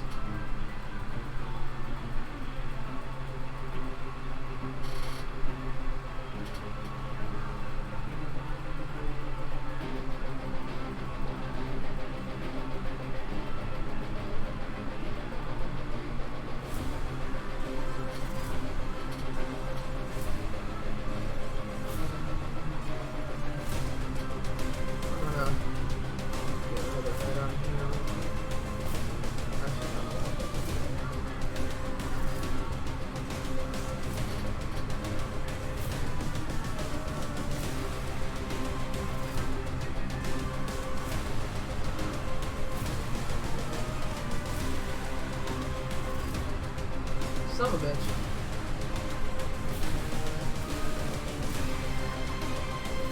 Alright. So now we're going to go to the next bone. And I'm going to make sure this doesn't have any color on itself. Okay, so we're going to go to the next one, Rockwell. We're going to go to the next one, Larcy. I'm going to see what that. Okay, that's influencing her knee, her hamstring, and her shin, and her calf. So we're gonna do that for Aqua now.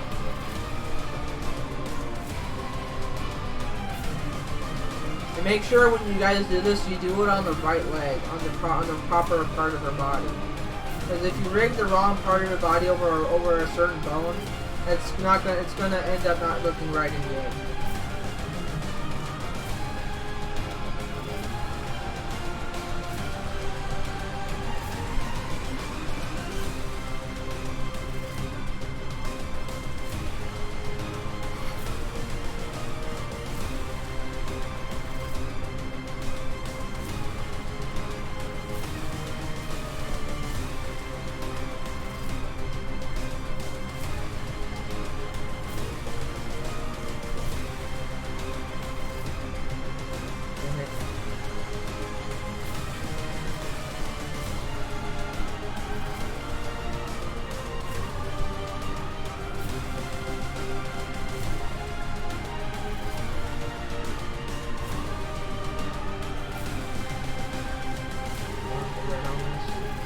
Gosh darn it.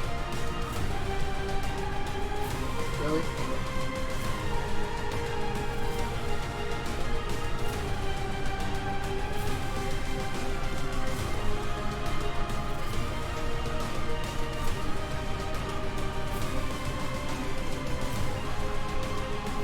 Oh my god, dude.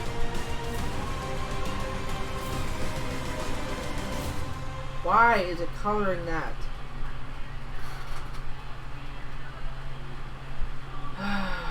Why is the radius back up to 35? What the hell?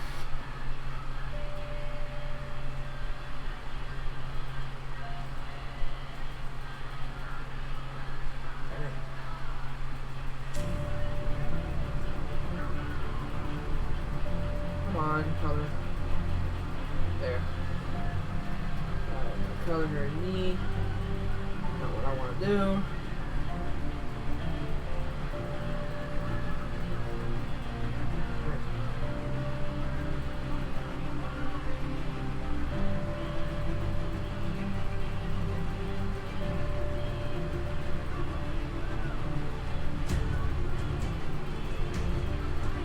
Alright. That part doesn't need to be perfect. Now I'm gonna uninfluence this. Alright, so that's basically the gist of how to rig characters in Blender, guys. Now I'll talk about rigging Keyblades too here real quick. Hold on. So it's basically the same general concept of as rigging characters.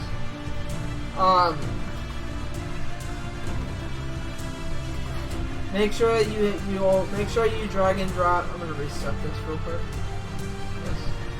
Make sure you have the Keyblade you want to rig added into or extracted from Noesis. And then let's see, what do I want to rig this time? Guess I'll do nano gear. Alright, so yeah. It's basically the same concept, just have the model you want, extract it as a 3D file from Noesis, and then drag and drop the file you extracted into the GLB viewer, or the clay viewer, I mean.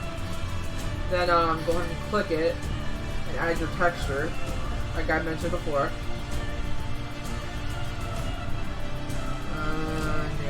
There it is. I'm gonna add the photon debugger texture. Alright, now I'm gonna go download GLB. Okay. Then call this photon debugger grid.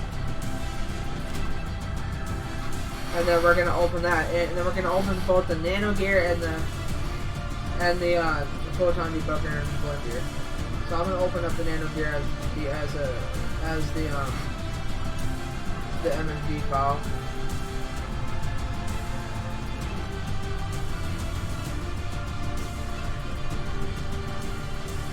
Nano gear, there it is. Nano gear.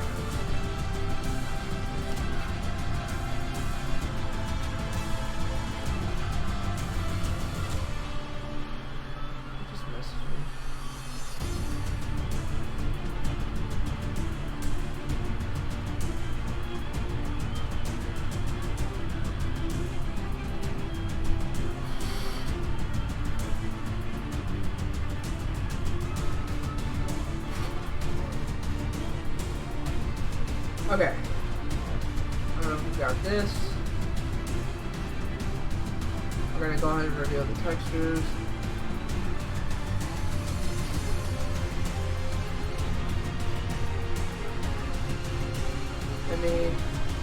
Alright. Now I'm gonna get rid of the joints and rigid bodies again. Before I do anything else. Get rid of the armature. This. Alright, now I'm going to open up the photon debugger. Oops.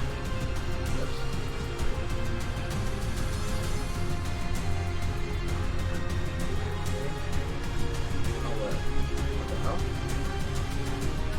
Did I not save it? Oh, I don't think I didn't choose the right.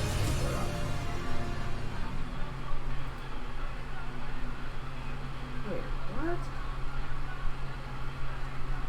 Did it not save? What the fuck? GLB. Photon debugger. What the hell?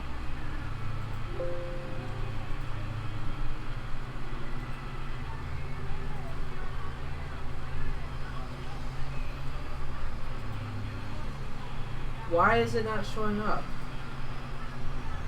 What the fuck?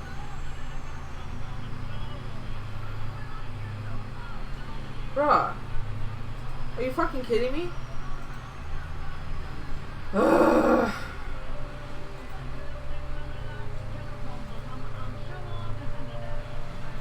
It's always fucking something.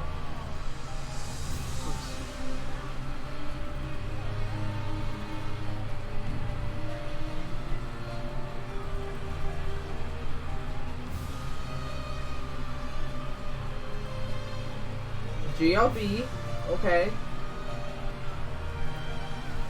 Just name it number 2. Oh, I see what the fucking problem is. Jesus. GLB. Stupid ass thing.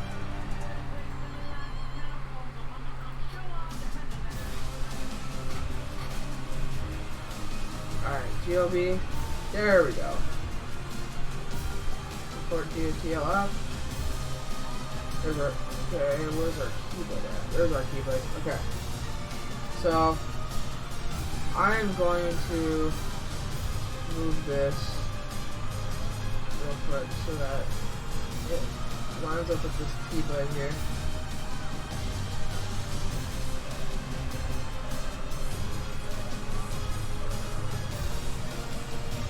And then I'm gonna rotate it as well.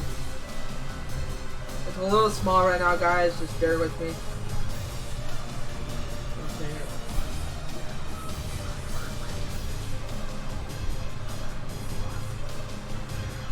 Okay, and then scale.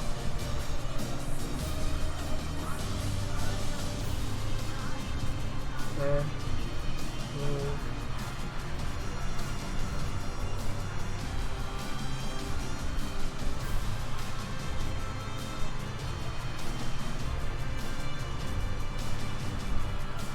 Okay.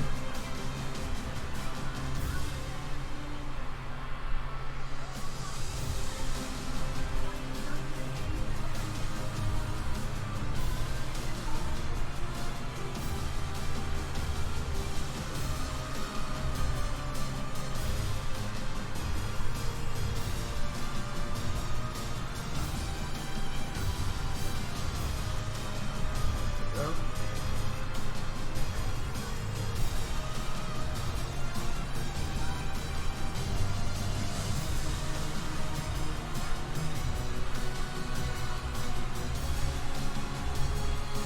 Okay.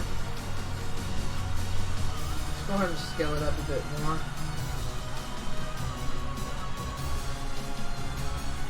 There we go.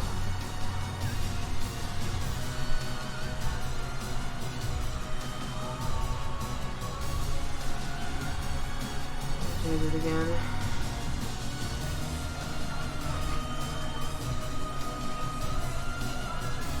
Then move it over. So it lines up with this keyboard.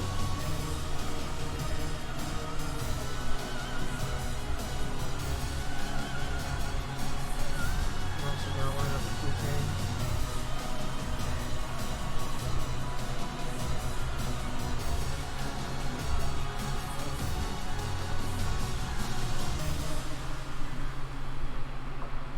Okay.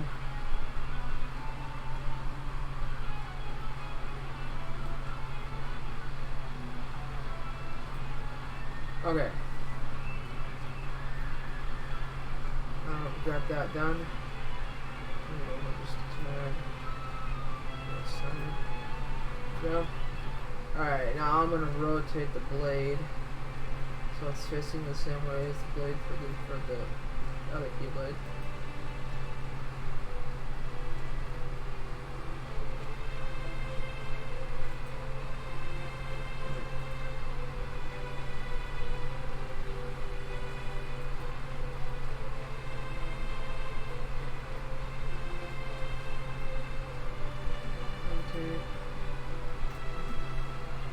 Damn it.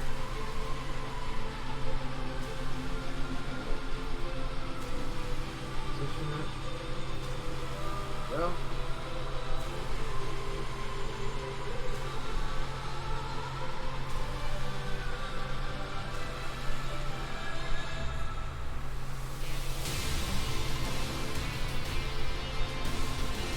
Alright.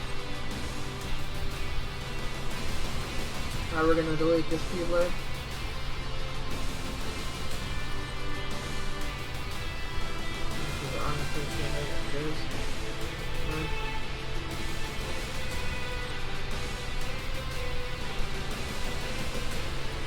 Okay, we're going to parent the armature with keyblade. Blade develop. Okay, and then I'm gonna hide the bones. Okay. Now we're gonna rig this keyblade. So we're gonna want to do the same thing we did with our scene. Have the other keyblade open as reference. So I'm gonna get new project. This.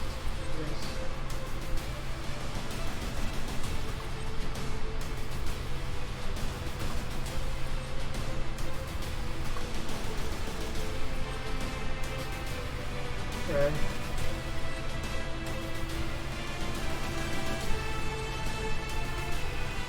Open GLB. What the fuck is navigate? God damn it.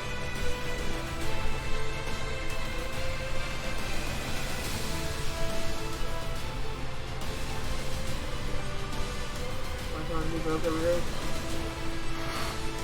out so we can see the keyblade. Okay.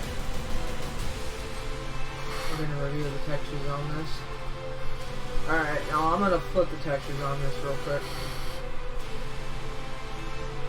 If you guys don't know what I mean by, if you guys don't know how to flip this, just wait till this tutorial is released and you can refer back to my explanation of flipping this.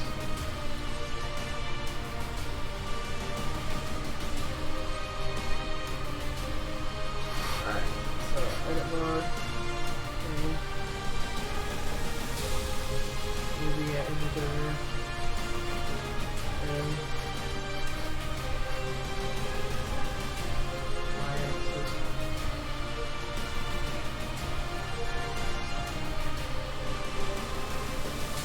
UVs.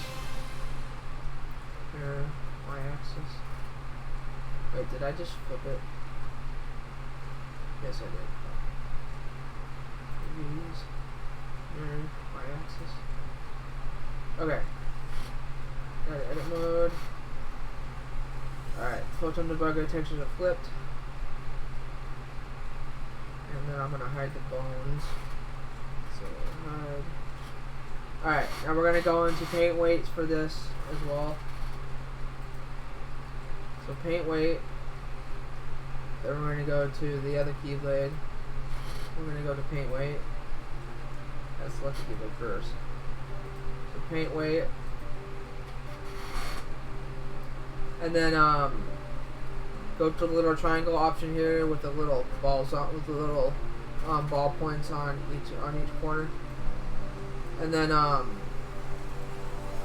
okay, so that I'm gonna keep the way it is. Okay. Okay, so I'm gonna color this all black.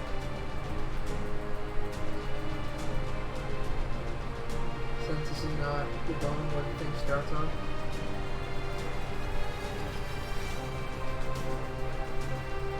Okay. So, oops. Get all of it off of that. Oh my god, dude. Okay. So.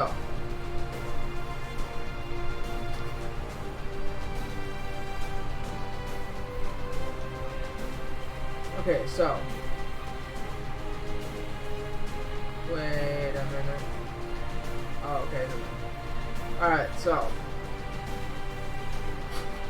We're gonna want to do is we're gonna want to use this keyblade as a reference. So we're rigging the nano gear over this keyblade. So I'm gonna put this back on here real quick. I'm gonna put this here. And it started on number 2. Okay, so number 2 is already rigged. So we're gonna do that for the keyblade, the nano gear.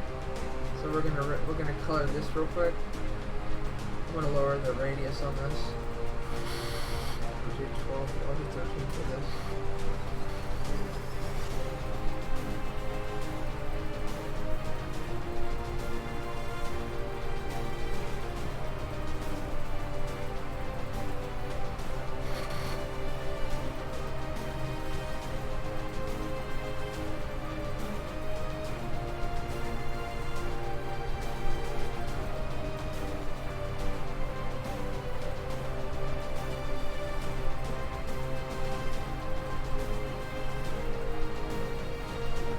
Turn the radius up just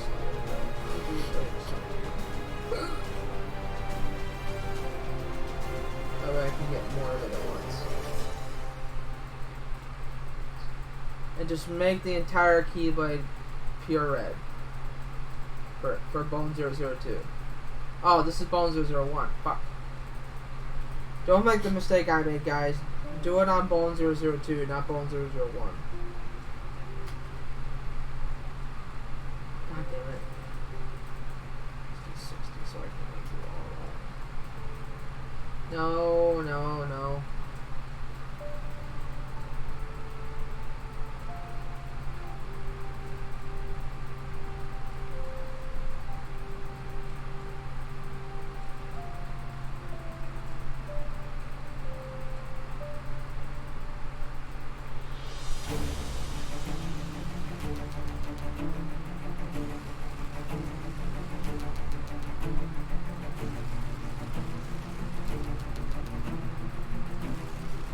Also, guys, when you're coloring like this, if you level click rapidly, you can color a lot easier.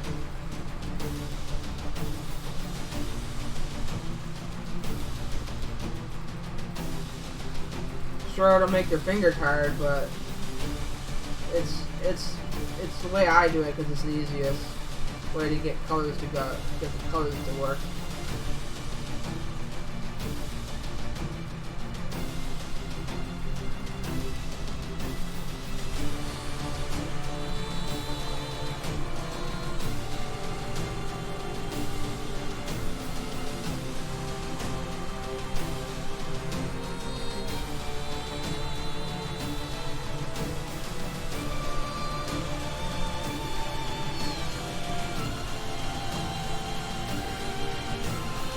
Okay, so do that on Bones Wizard too, not Bones Wizard alone. 35. That is not right, so that needs to be uncolored. It needs to be uninfluenced, I think. Sadly, guys, in Blender there is no way to unflood certain bones, but it is what it is.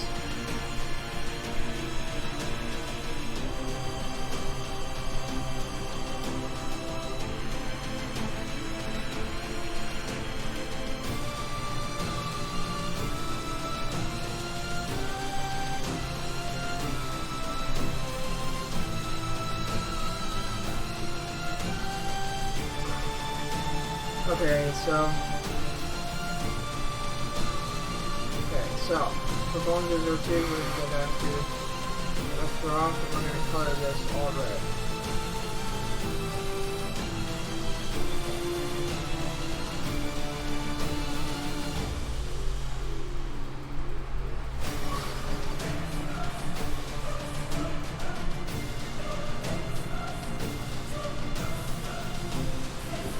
Man. I forgot about him. You're right there. Actually, sorry, I didn't forget about him. I was concentrating. Okay. Sorry about you both. Alright. You done with your milk? Yeah, no, I'm still drinking it. Drinking is it warm? Do you want I'm it still, warm? It's been sitting there forever. it's still somewhat cold. Alright. You can keep it now. Alright, thank you. Alright. So, Alright, thank you. I forgot I had those things there. Thank you.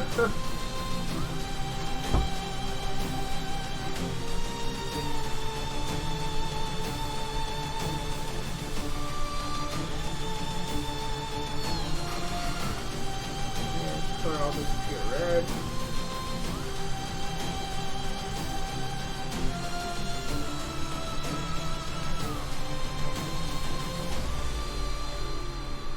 Don't want to color the chain red.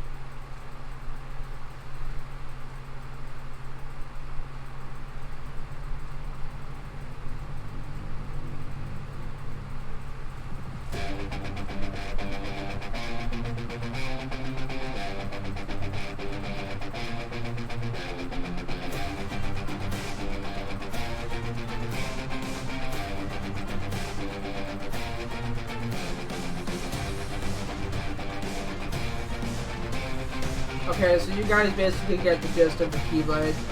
Now for the chains, damn it, this is colored red. For the chains, you want to do what you would do in Blender. Rig each chain link on each individual bone in Blender.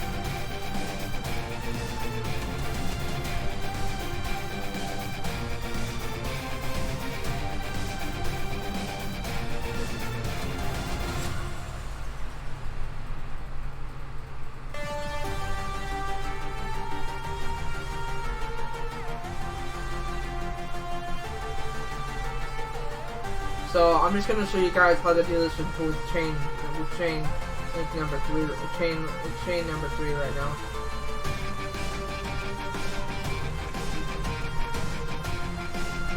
Hold on, there's still some red on this. Okay. Now we're gonna start with little string right here first. So we're gonna select draw. I'm gonna lower the radius down to 15. Save. I'm gonna color this red.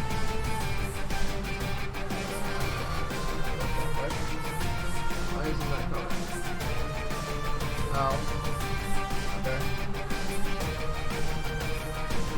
Okay, so I guess I don't want to color that. I want to color this first.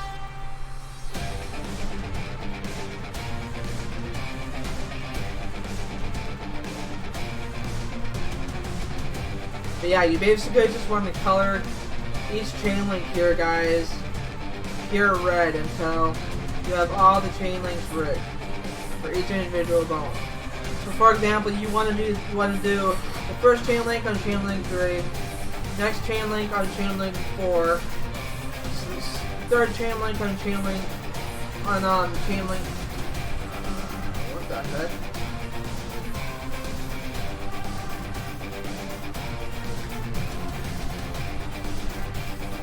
Okay, so this doesn't have enough chain links. But you just want to do chain link 1 on chain link 3, chain link 2 on chain link 4, chain link 3 on chain link 5, and so on and so on. That's how you rig keychains in Blender. So now that I've gotten past all the rigging things in this tutorial, I'm going to refer to my checklist and see what else I have left to do. Okay, so now I'm going to show Mset modding in RAM and if statements. In case you guys are unaware of what if statements are, they're basically a type of special Joker code that basically allows you to limit a character or to a certain world, or apply a DMA code, but make it so it doesn't crash when you go from world to world.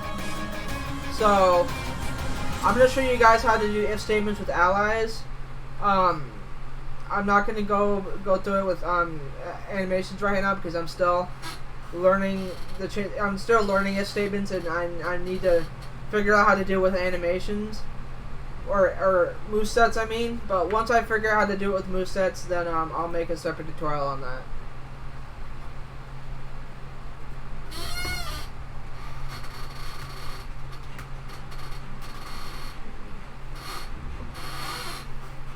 So,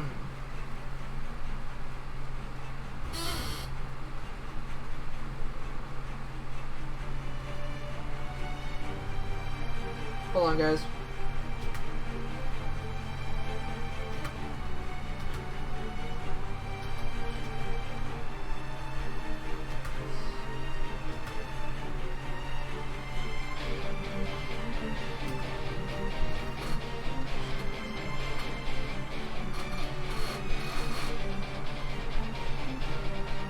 Alright, so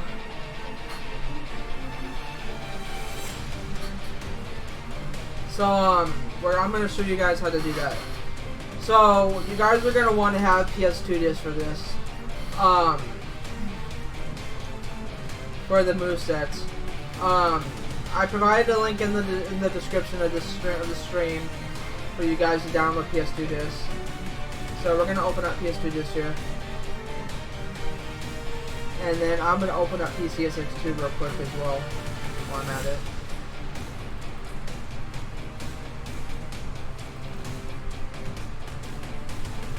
Alright, I'm going to also open up MEHaste real quick for some miscellaneous codes. We'll grab some miscellaneous codes here real quick, guys. Not this.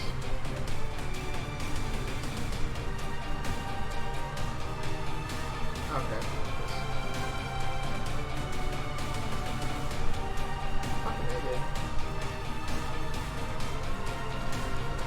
This.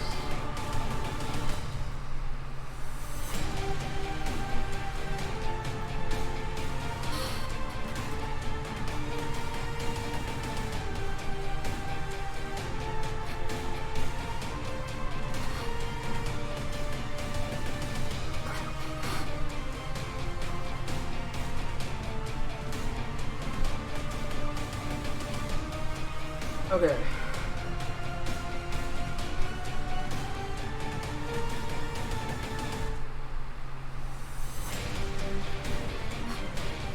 Okay, so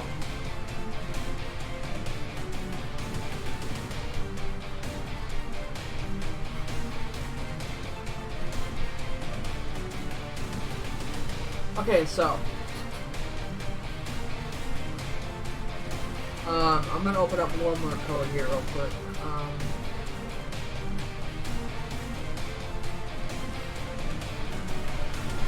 Nah, never mind. I'm not gonna use the PMX. I'll just use this code. So I'm gonna add the 2 to the real address here real quick. Okay, so let me grab my controller and connect it real quick.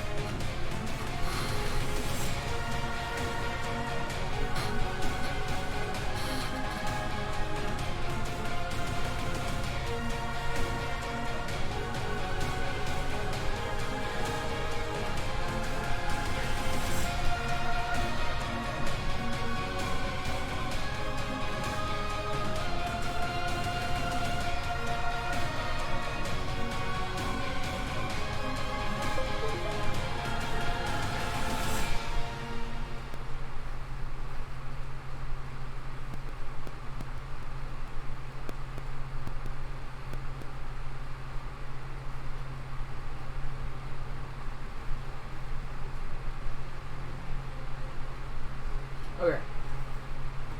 Let me go ahead and launch my ISO. Let me check my ISO. I'm going to go ahead and launch my ISO real quick.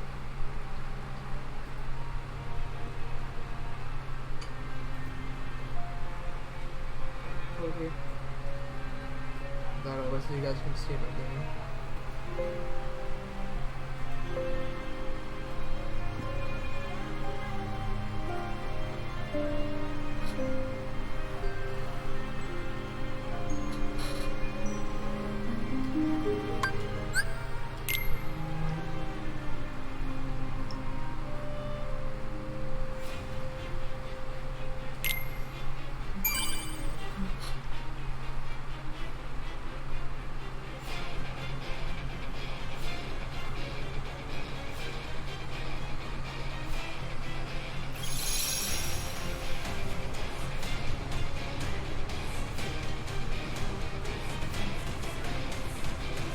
Alright, so what I'm going to be doing is I'm going to be using Donald for this example in this tutorial.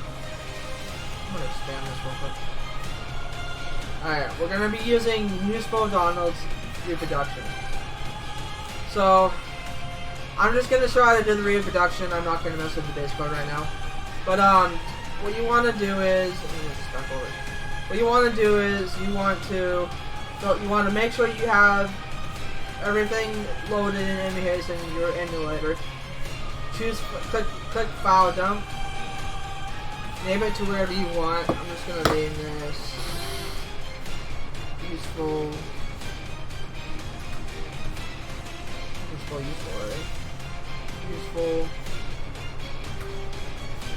Donald palette. Alright.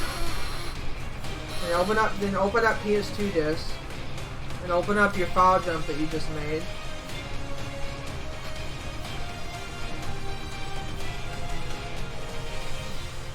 I'll make an updated tutorial on the Mset thing, guys, when I learn if statements for Msets. So, okay, where is it? There we go. Useful foot down. Okay. Now hit G on your keyboard. Type in 0, 1A, 5 zeros. That's 0, 1A, 1, 2, 3, 4, 5 zeros. And then hit Shift and 3, and enter in the UCM of the character you want to modify. In this case, Donald's is 5C. Then just hit F4 until you get to the character's heart block. Usually the bottom address before the bunch of zeros is the Mset. So we're gonna copy the data of that.